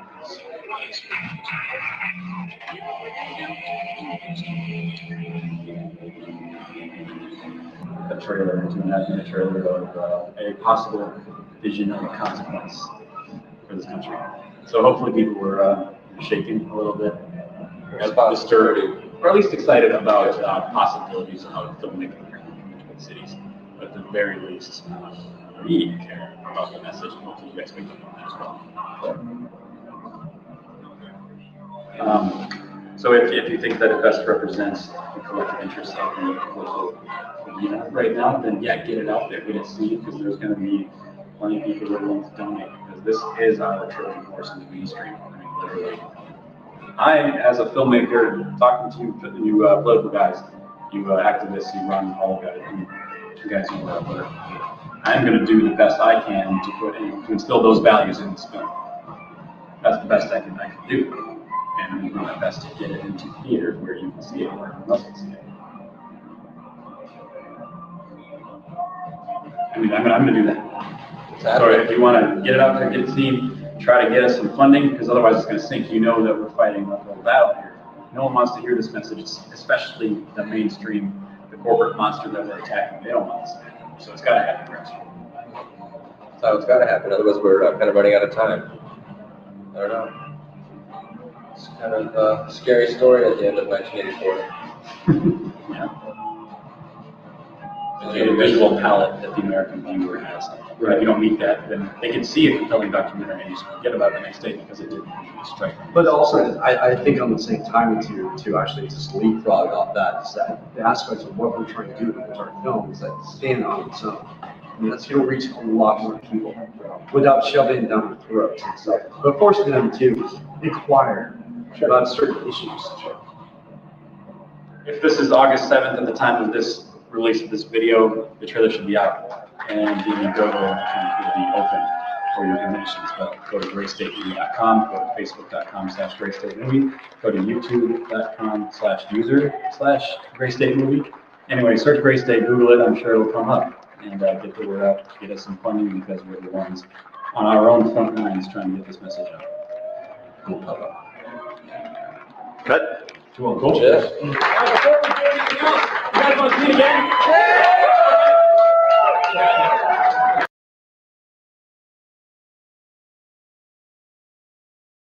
Ron Paul is certainly bringing these issues to light, revealing that national consciousness evolution, as it were. So I guess the most I can do is, you're right, you guys are like talking to the choir. It's a very strong, very powerful choir, I can agree.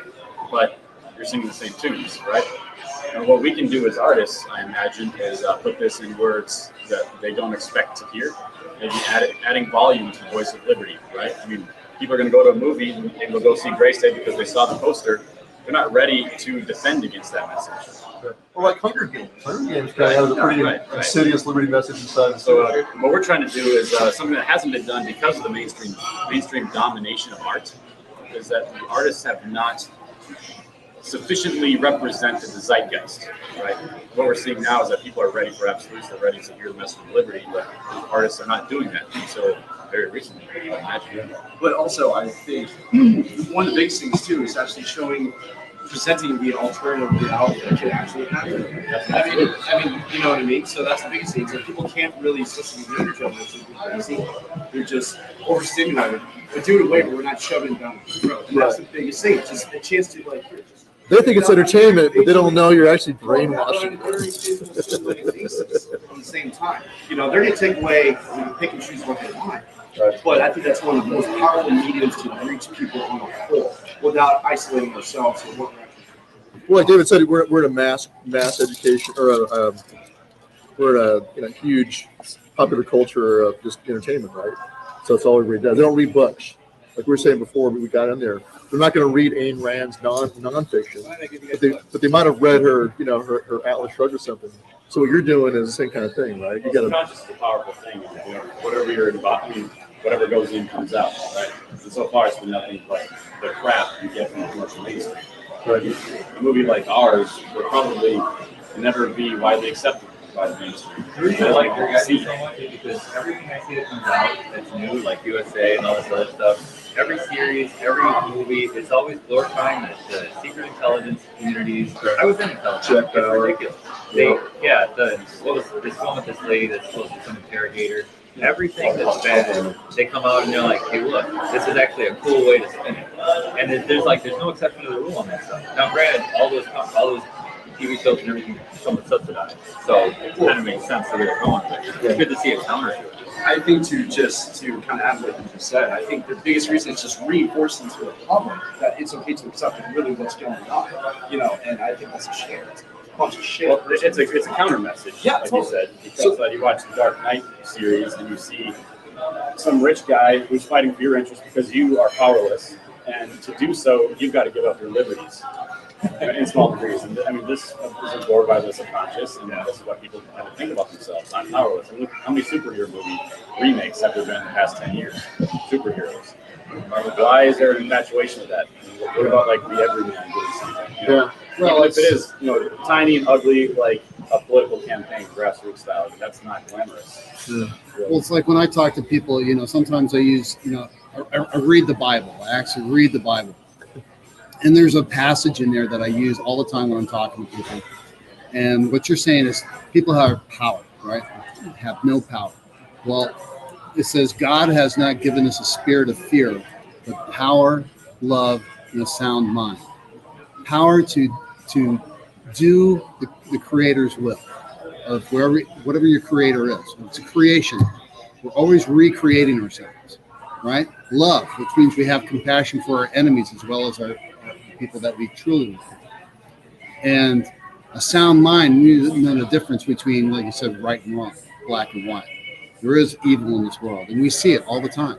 And we get immune to it because they're constantly injecting it in our art, in their music, and in our media. They're constantly showing us the evil. They never show the good things about, you know, very once in a while they show the cat getting pulled out of the tree or somebody, you know, being saved.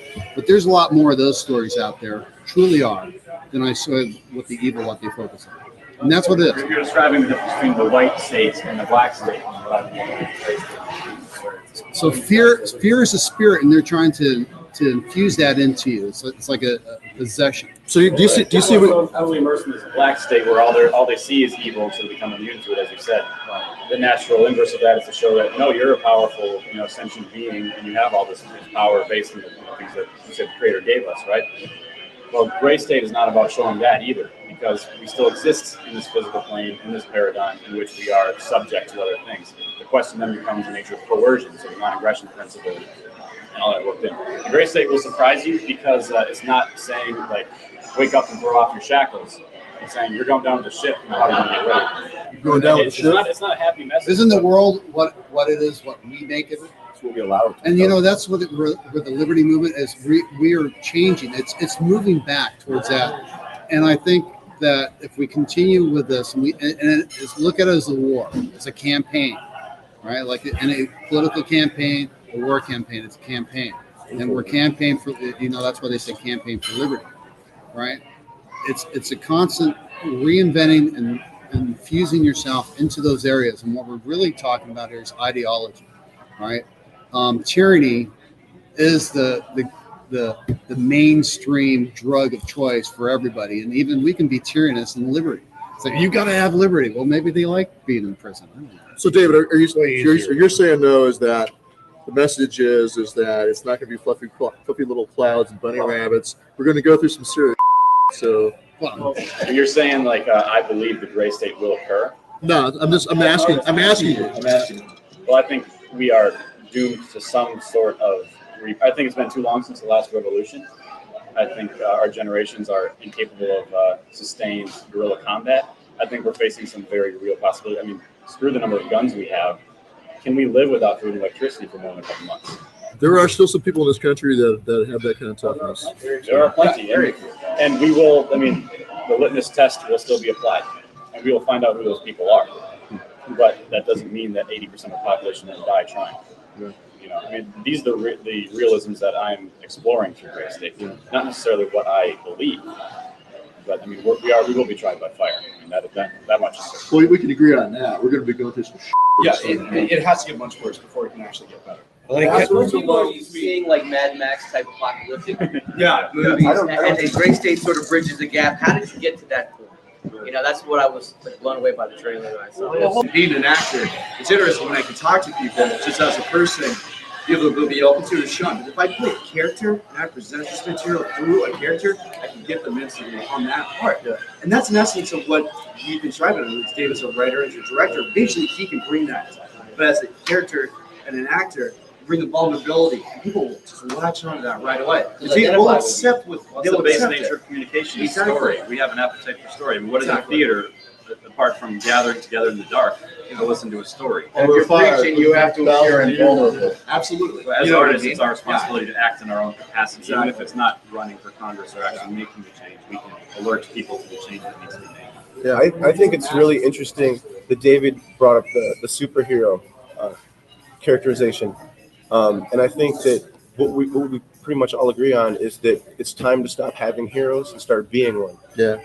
And we got to lead by example. Because I moved down to Madison, Wisconsin, because that's where the action was.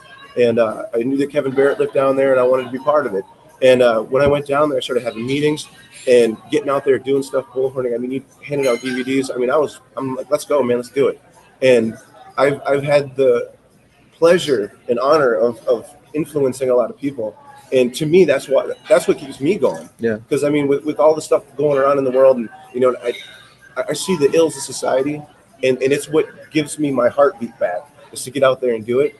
And I think that if we can create more people like us, I mean, we got a group of people here, you know, if we go out and tell 3 or 4 people and get them going, and then they tell 3 or 4 more people, I mean, we can create a ripple effect, you know, like throwing a pebble in a pond and watching it reach the edge of the pond. Well, I guess I would say that the idea of truth will never die, no matter what. So, and that comes along just knowing who you are, being self-aware. And that's the biggest thing. The biggest thing what I take too. And hopefully it doesn't have to get to the point where we have to defend our homeland, but we did down that course before. And we know that we probably will if we have to. But I think just being aware of who we are, finding that internal strength will cure this to an extent. But I'll tell you what, goddamn, it's the most exciting time to be alive. Interesting times. It is. Well, I think our founding fathers were equally as stratified and diverse in their opinions as we are today. I think they overcame those challenges, had a meeting of the minds, and they created one of the most successful attempts at freedom that we've ever seen in history. Now, I think we all need to act in our own capacities to reinvigorate those ideas and reintroduce that conversation on the public scale, because that's something we're not really seeing in politics anymore. It's all just how little can we compromise? You know, how can we slow the descent? We can reverse the descent. It's possible. I don't mean to contradict David. I'll do it innocuously, I suppose, but we might not always be here. We might not be here tomorrow. We might be in prison for these beliefs in a couple of years. So let's all work within our own capacities to prevent something like that happening. So let's prove David right, that we're not going anywhere. All right, and welcome everybody. We are now at the point 8 years later. 8 years later, and here we are, not giving up on this case, and still one of the strangest cases that I've looked into ever, and it'll probably end up like that, I'm sure. But so far, Dan is here. Dan Hinnon is here. Catherine is also here, and I think Sophia is going to join us here at some point. But all right, awesome. So what's new, Dan? What you been up to here? Not much, just making some posts today. I like on the anniversary to make posts on the various justice pages and on YouTube, just to remind people this is 8 years ago. This happened today, and from a personal standpoint, 8 years ago today, I didn't even know David Crowley, and I never heard of the Gray State, and I never saw the trailer. And I was living 5 minutes away from the guy, so I didn't know any of this. Most of the folks following were fans or whatnot, involved in the movement. 8 years ago today, I was busy with you, Greg, working on the Justice for Phil Marshall case. We were busy on that, working on a case where the husband was shot and killed, the teenage daughter, shot and killed, teenage son shot and killed, and the family dog shot and killed. So when I got a notification, that a similar thing happened right here in my home state, I thought it was very strange. The person who left me the message was Michael Lurie, who is now passed away as a 9/11 truther. He sent me the message. He said, "Looks like this time they killed everybody except the dog. You may want to look into this." And I looked into it, but I didn't know anything about it at first. I just thought it was odd that the family was assassinated and the dog survived, while at the same time I'm working on a case where everyone was assassinated, including the dog. And so that was the case. But making some posts, reminding people out there that this is 8 years long, and it is what it is. It's not good. I still point people to this book, Greg, The Gray Stage. In fact, I sent a couple links today of the book. Someone, a few people wanted to learn more about the case. Where do I go? Where are some pages I can learn more about the case? Where are some websites? And so you send the link, and you remind people that the PDF to your book, Greg, is free. It's a free download. You can read it yourself. There's Sophia now. Hi. So that's what we've been doing today, just sending out reminders, and I keep using the tagline on Twitter, Justice for Crowley's with an S. And anytime people click that hashtag, you can drill down into the history all the way back from the very beginning on Twitter. Anytime that hashtag has been used, the whole history is there and shows our posts all the way back. And then on Facebook as well, you can do the hashtag Justice for Crowley's, and then it'll turn blue with a little hyperlink. You can click on that for people who don't know, and it'll drill down to all the other Facebook mentions of that phrase. And so we're out there a lot. The Justice page, the Other Justice page, the YouTube, the tweets, and a lot of information out there that goes way back. But it's good. The anniversary, one good thing about the anniversary is that it gets people back in there. It still reminds them of this family that was killed. That's right. That's right. Dan, when you started the website, you already had the website up, right? Ugly Truth. And then when did you start adding David Crowley stuff to that website, if you had to guess? I would say that first we maybe had, I think we had about 10 shows done, podcast shows done, Greg, between you and I and whatnot that we were doing, and some articles that were written. And I created a separate page on my website, uglytruth.info, a separate page dedicated to the David Crowley family triple homicide. And I would say that was second quarter of 2015. Okay. Interesting. And then you obviously met with, or you started the Justice for David Crowley Family Facebook group 2 days after, right? Yep. Tomorrow will be the 8-year anniversary of starting that Facebook group, and then doing a search, and later on finding out that Thomas Lapp created a similar group as well, similar name. But when I did a search there, nothing came up on any kind of a justice page for this family, any kind of a looking for truth for this family. And when I saw there was nothing there, that's when I decided to create a group, mainly as a one-stop shop for all things related to the case, so people could research it and look it up. Have all the links on one spot. Any photos that we found, links, articles, police reports, police audio, all in one centralized location, and then people could look into it. We didn't know what was going on at first or what it was. And it was a very open forum, I would say too. I mean, there was, I mean, haters came on later on and everything, but it was basically just you running the whole Justice for David Crowley and Family Facebook group, and at some point taking on the page, the Justice for David Crowley of Gray State page too. I don't think I became an admin until after the movie came out, maybe after Eric Nelson. It was several years later that we added, some additional moderators and folks managing the page, but I was doing it all by myself. And then people were requesting, at first, they were requesting, part of the bad guys were requesting access to get in. And then I was getting guilt tripped about you can't be doing all this yourself. You have a full-time job, you have a family. They just wanted to help you, right? They just wanted to, how about I help? How about we just help and help moderate? And back then it was approving and disapproving the members that were coming on. The members were joining so fast. And I was typically just click, click, click, accepting anyone. And then when the tide turned, we needed to really take a look at who these people were to add them.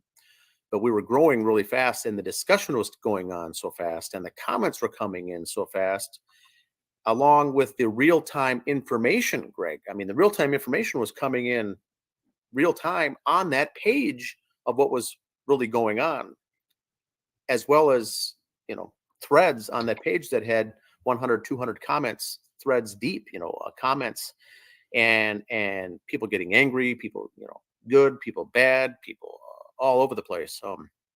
And so it was a lot to maintain all of the conundrum, along with, within a week, it was all the hatred came on too, and the threats and take over the page. We want to dump it. We want to, we want to shut it down.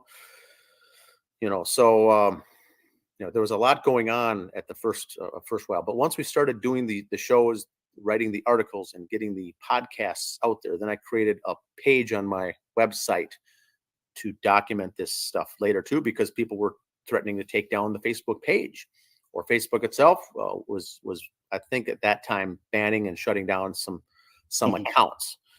And so that was another reason that I had the website to back up everything, because one thing I wanted to use on the Justice for David Crowley and Family Facebook membership, the group, the open, it's a public group, is the files section, where we could have files uploaded, actual files, screenshots uploaded, files of actual data uploaded that I had control over to put out there, and no one else had control to remove or delete.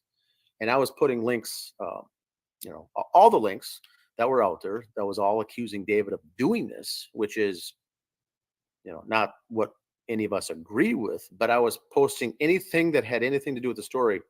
I was putting it all together. We had a library, basically a library of everything going on with the case, so people could come and draw their own conclusions, do their own homework. But most people that came to it just thought, what a strange thing. It didn't make any sense.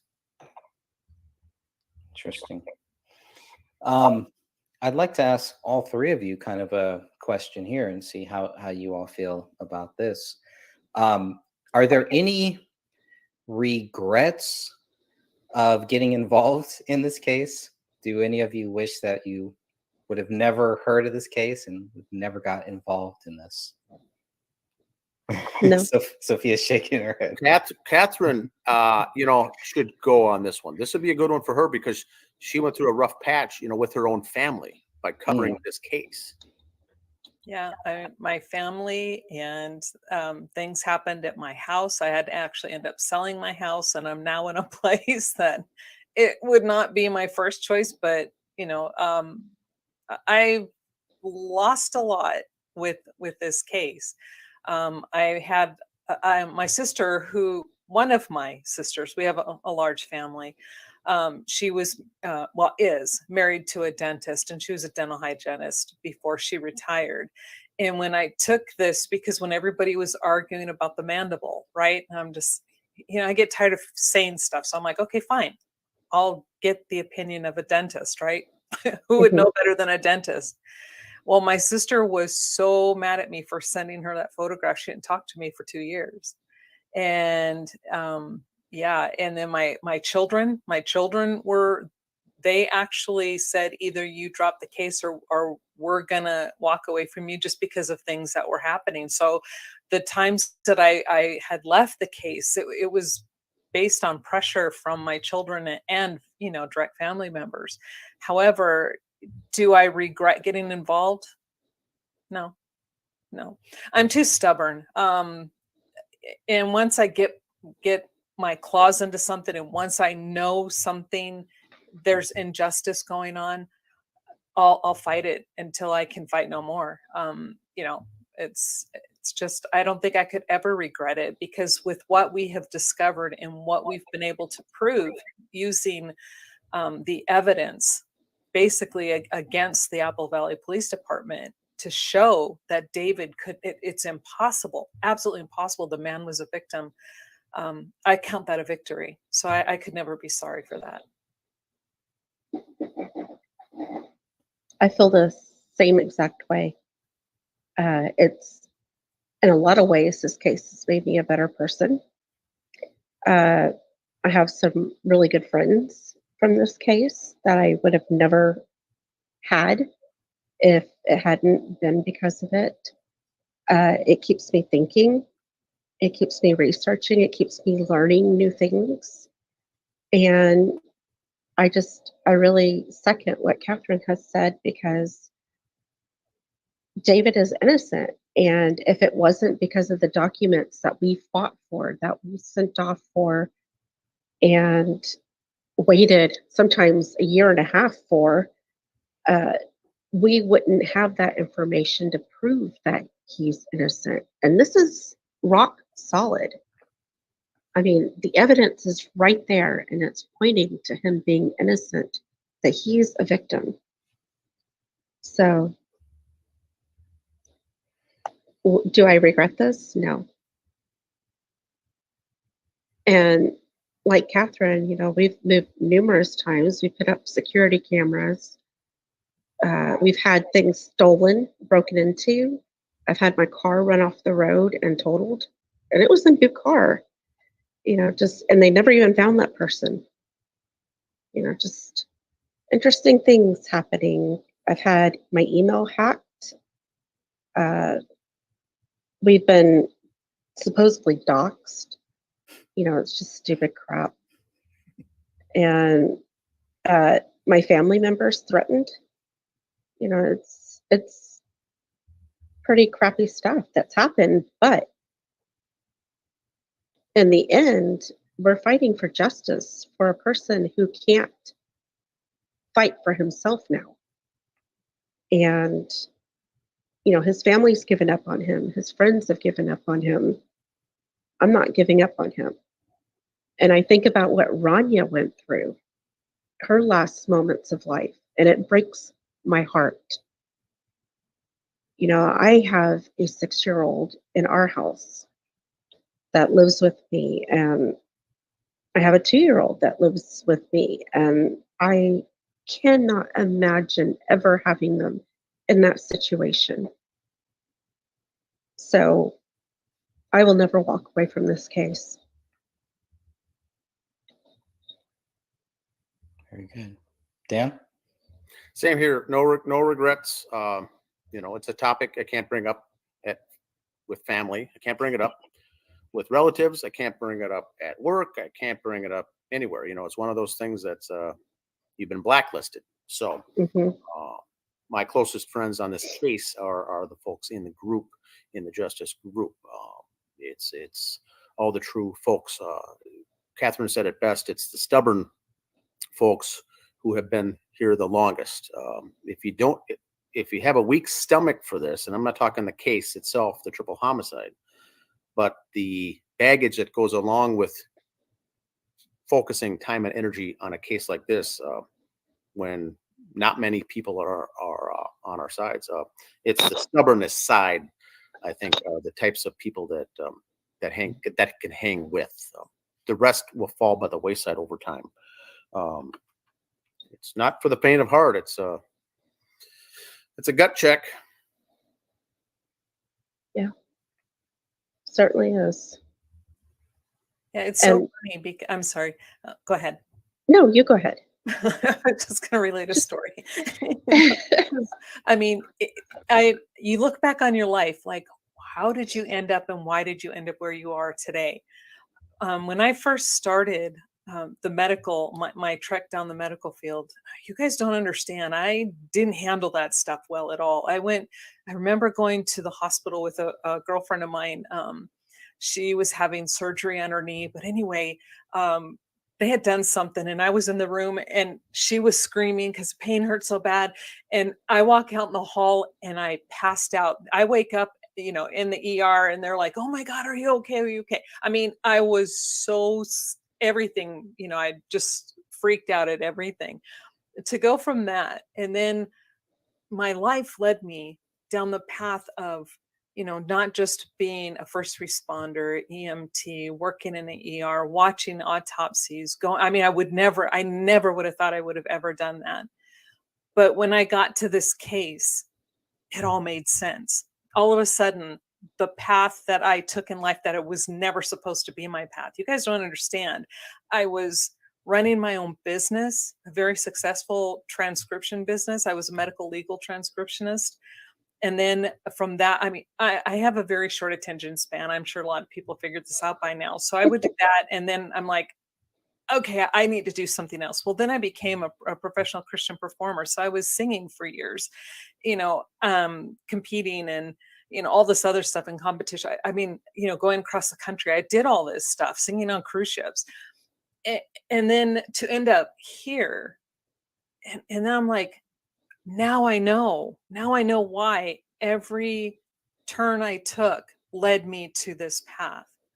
And so it's like, not everybody gets to find their purpose in life, but I really feel that those of us, the core group, the people who have stuck with this case, not for clicks, not for popularity, but because we're truly trying to get the world to see that David is a victim. I lost my train of thought. Sorry, it's that. It's that brain. I swear to God, I can't keep it focused. But I'm so thankful that, I'm thankful for Greg. I'm thankful for Sophia. I'm thankful for Dan. I'm thankful for, even Eric Wilkerson. He's kept there a lot too. This small minutia of people, but look what we've accomplished. And I think that if anything, that if it were possible, David would be thanking us and he would be saying, thank God there's somebody there to back me up. Yeah.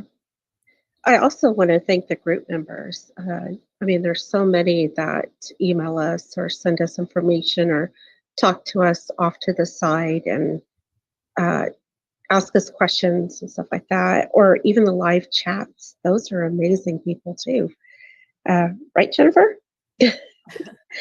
And, we just, the live chat last week that Catherine and I had, the people in there were so amazing. They were on and they asked so many great questions.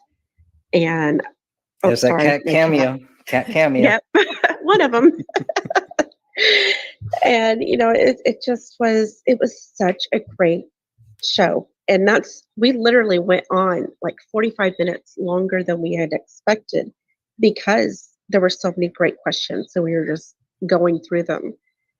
And it's not just us four. There's so many people and we can't do it without them. So thank you all. Yeah, there's as far as the membership on the Justice page, there's roughly 4,000 members on the Justice for David Crowley and Family Facebook group. There's 11,000 likes on the Justice for David Crowley of Gray State community, group as well. And so there's a lot of people that follow this case or have in the past followed it that may have drifted off, but they're still connected to it at one point. Something brought them to one of the pages that caused them to check it out. And I think it's the critical thinkers of all of us that have done that. If you don't have that ability or have that knack to say something doesn't sit right. You're not going to be here on these pages. You're not going to be researching and looking things up and reading books like Greg's book, The Gray Stage, like I mentioned before. This has basically all the answers to this case right there in a book. So the hardest thing, I think, is for people assuming that what we're doing here by doing shows and podcasts and interviews is that we have a conviction, or we're so convinced that this is what happened, is what frustrates me. It's fact. We don't think we know what happened. We already know what happened and what didn't happen. That's the point we're doing the shows, is to wake people up and to have people understand. If something couldn't have mathematically happened, it didn't. So it's not a conspiracy site. It's not a conspiracy page, and we're not a bunch of people who are throwing out theories about this case. We're trying to wake people up and get law enforcement and the legal side, Department of Justice, attorneys to take and do something with this case. We can't do anything with it. We've laid out all the facts over and over and over and covered all the ground to reopen this case. We know that's not going to happen officially. Maybe it will, maybe it won't. I don't know. But these are not just opinions that we have or convictions that we think happened. We're not pushing, theories of conspiracies. We're trying to educate the world with the homework that we've done, where we already know what did and did not happen in that home. Not everything, but the things that prove the case. Does that make sense, I guess? Yeah. Absolutely. And there's something, I want to reiterate to those who are listening, is I'm holding on to information that I found. It's in the reports. It's not like I, got anything special, but I'm holding on to it. We have other information that, it's a slam dunk, but I'm not going to release it, because every time I say something, the reins come down harder and tighter. And they've already stopped sending us information. And I know Sophia has stated a bazillion times that, due to the wording in the letter from the city attorney leads one to believe the case has been reopened, maybe in the background. But that's why I'm really hoping that one day we can get an attorney. This is not, once we have an attorney and once somebody who can do something legally, then I will present that information to them. And I'm telling you, once this gets put out there in the public, it's pretty much over for Apple Valley. But, it's a slow process. So please be patient. And, we truly, like Sophia was saying, all of the people who like Joanna, look at her, she's great, just sending all these comments. The people in the comment section, people who support our videos, who show up to live chats, who even watch them and then leave comments. And even if you watch it and you don't leave a comment, if you go to the group and you're reading the reports, all of this matters. Every single view, it just matters. So thank you. Awesome. I have another question for all three of you then. What was the first thing that made you think that this may not be a double murder suicide? The documentary. There's something specific in the documentary, or just after watching the whole documentary? About halfway through, I realized this was a lie. It was their actions, their shiftiness in the documentary. And at first I was like, maybe they're just uncomfortable. But then I realized, no, these are actors. And, some of them have been acting for a long time. But it was just the way that they were on screen. They were clearly uncomfortable. They were clearly lying. And there was one version I watched. It was the very first version. And it literally told people this was the Netflix version, by the way. And somebody it was near the end, and it said, don't even bother going to the group because it's just all conspiracies and it's going to lead you down the wrong road. And I'm paraphrasing. That's not actually what they said, but they did say, don't go to the group, don't join the group. And I have not seen that version again. But I clearly remember watching that, and I was like, oh, there's a group. Okay, I'm going to that because I might be getting the truth from there. And I mean, I immediately went to the group and found it on Facebook. So, but I think it had to have been like either Sean or Mason that said that. And sounds about right. And it was just, but I have not seen that version again. So I don't know. I mean, it clearly was edited afterwards. But this was back in 2017 at the end of December, I believe. I think that's when it came out. Yeah. Mm-hmm.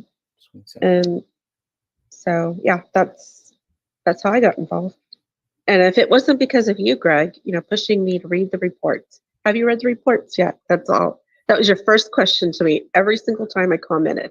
And I resisted for several months. And then when I really buckled down, printed the reports out, started reading them, for anybody who's looking at the reports for the first time, or even now, separate those reports by officers. I'm telling you, it makes a difference. Separate everything, even the supplementals, and put them in with officers. This was a tip given to me by a good friend, and you read it completely different. It's not confusing. And, you see how the stories differ. They vary by officer, and it's like, wow.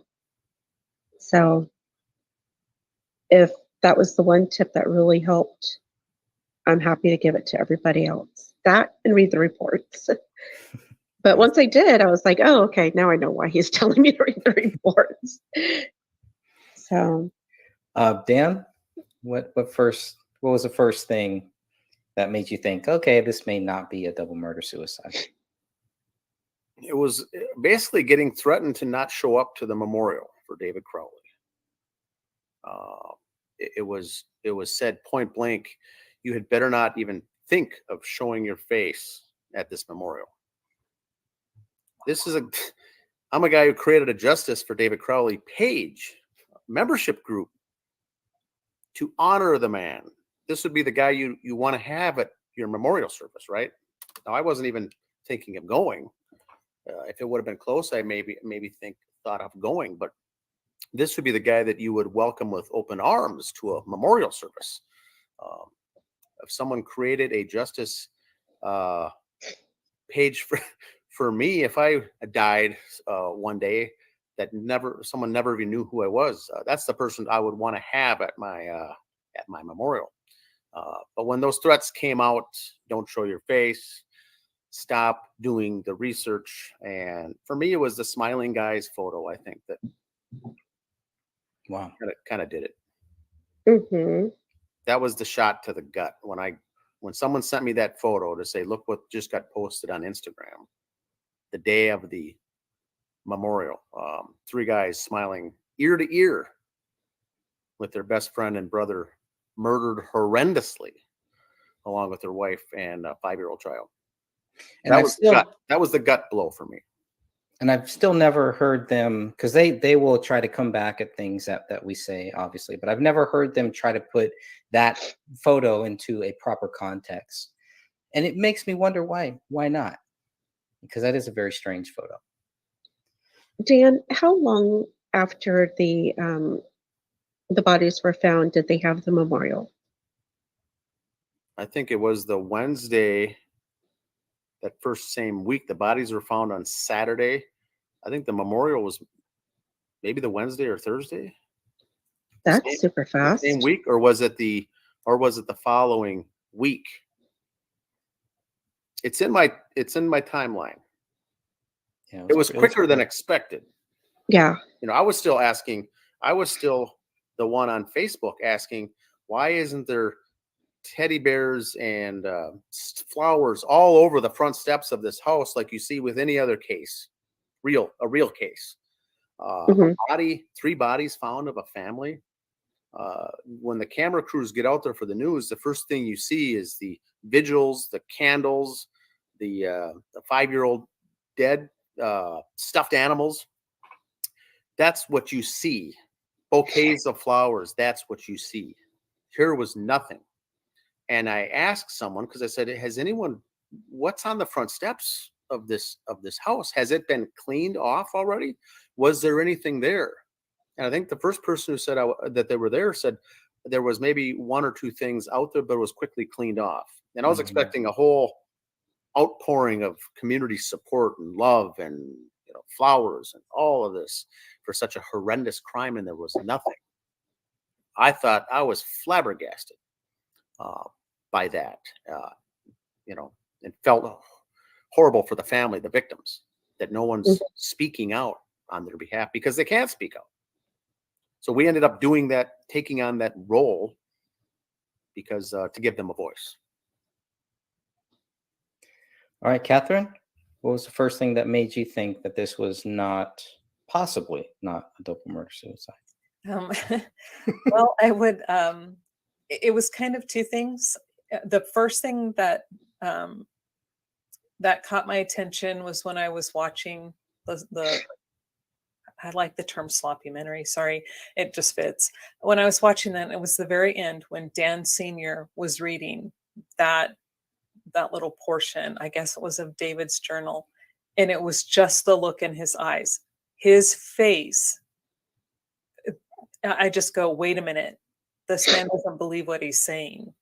And so from there, when I got a hold of the autopsy reports and I started reading those, I'm like, no, this doesn't fit. The autopsies do not say the same story that the police were giving and that all of the newspapers were giving. And that's when I knew, because up until that point, I was still, maybe people just don't understand and maybe I could help them and explain the, medical mumbo jumbo. But the moment I read the medical report, I knew, and it was over. It was like, and I haven't looked back. Very interesting. There was something that before I get to that, there's some good comments, and thank you everybody for joining us in this chat. I know we didn't give any notice or anything; we just decided, this was the right day, the right time, and thank God all of us were able to connect here, and thank God everyone here in the chat and everyone who will watch this later on. God bless you all for caring about this case, such a tragic case, I think.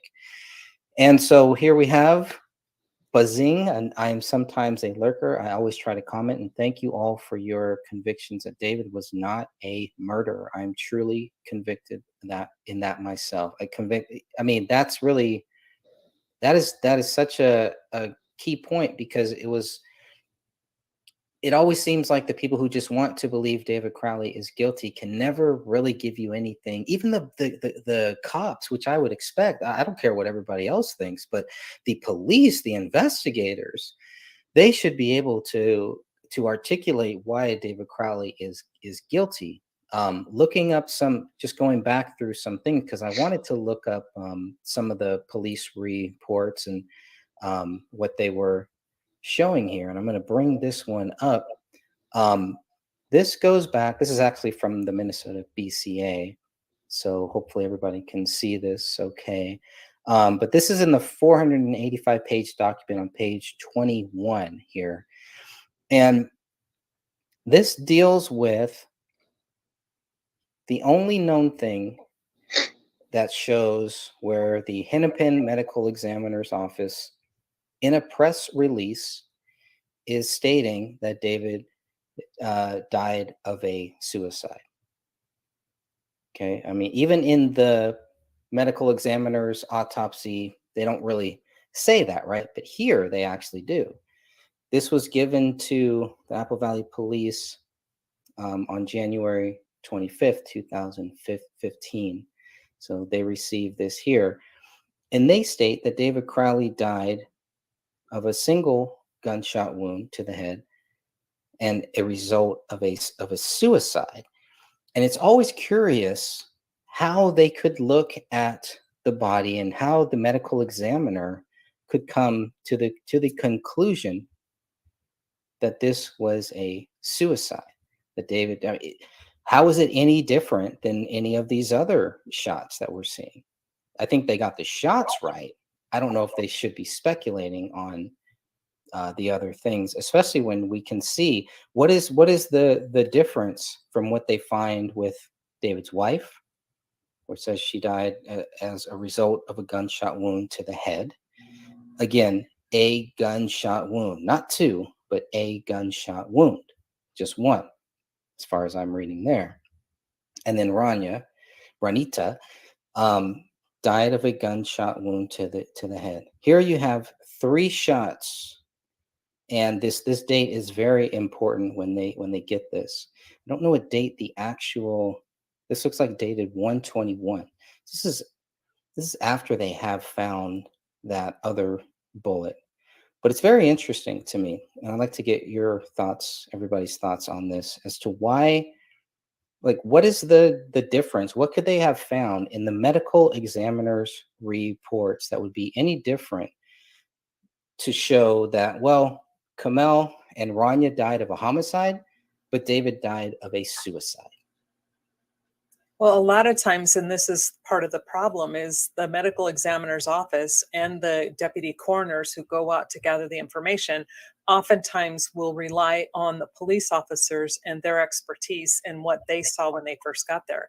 We know clearly that the ME was not there long enough to really, if she was searching for a true cause of death, she would have been there a lot longer than 45 minutes.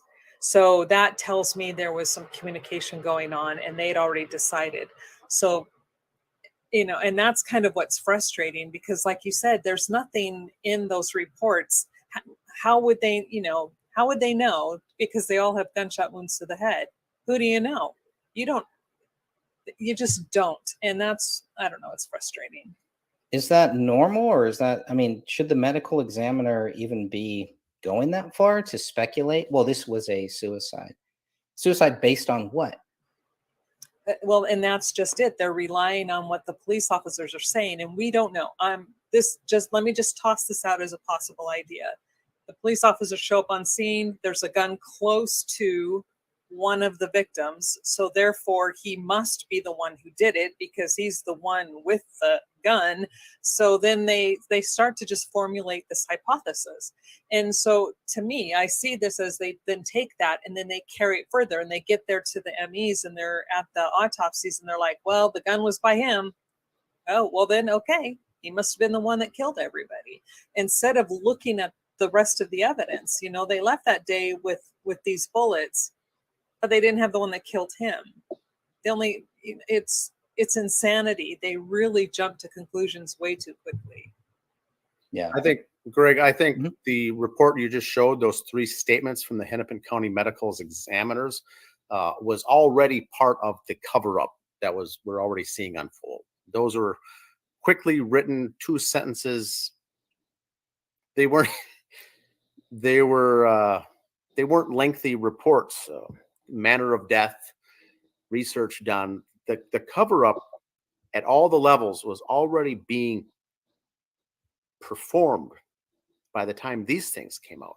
Like you said, like Catherine said, medical examiner, the ME was there for 45 minutes. Now, that's not normal to begin with. So already people were being coached with the narrative and told what to do on that first day. Very strange. That's when you get over the hurdle, when you see all of the corruption starting already. And I'm not even saying the police were involved in the murder, the death, or the cover-up. They were involved and complicit in what was going down already by this point on the 21st, this hastily written medical examiner's report. The ME be there for 45 minutes and the body's taken away, the crime scene cleared, the yellow tape removed. 48 hours, it was done. Right then, you already know something fishy is going on. Did they already think in those 45 minutes, did the medical examiner already think, well, this must be a suicide? Well, I think when the call came in for her to come down there, I think she already got her marching orders, I think. And so did the rest of the detectives, perhaps. That goes back to the 911 call. Well, in this really correlates with my coroner friend, my deputy coroner friend, and the times that they had seen. And there was one particular case that it was their case. They were called, and I won't give any specifics, but when they showed up on scene, right away the officers are standing around going, "We're calling this a suicide, right? Suicide, suicide." And my friend said, "No, this is a murder."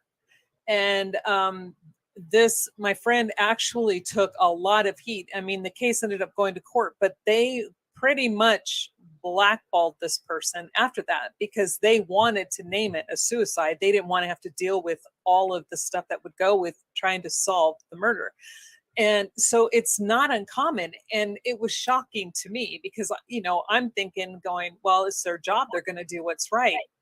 People don't always do what's right. They do what's convenient for them and what they want just to get done or get through, or if they have a friend that passed along a favor. It happens all the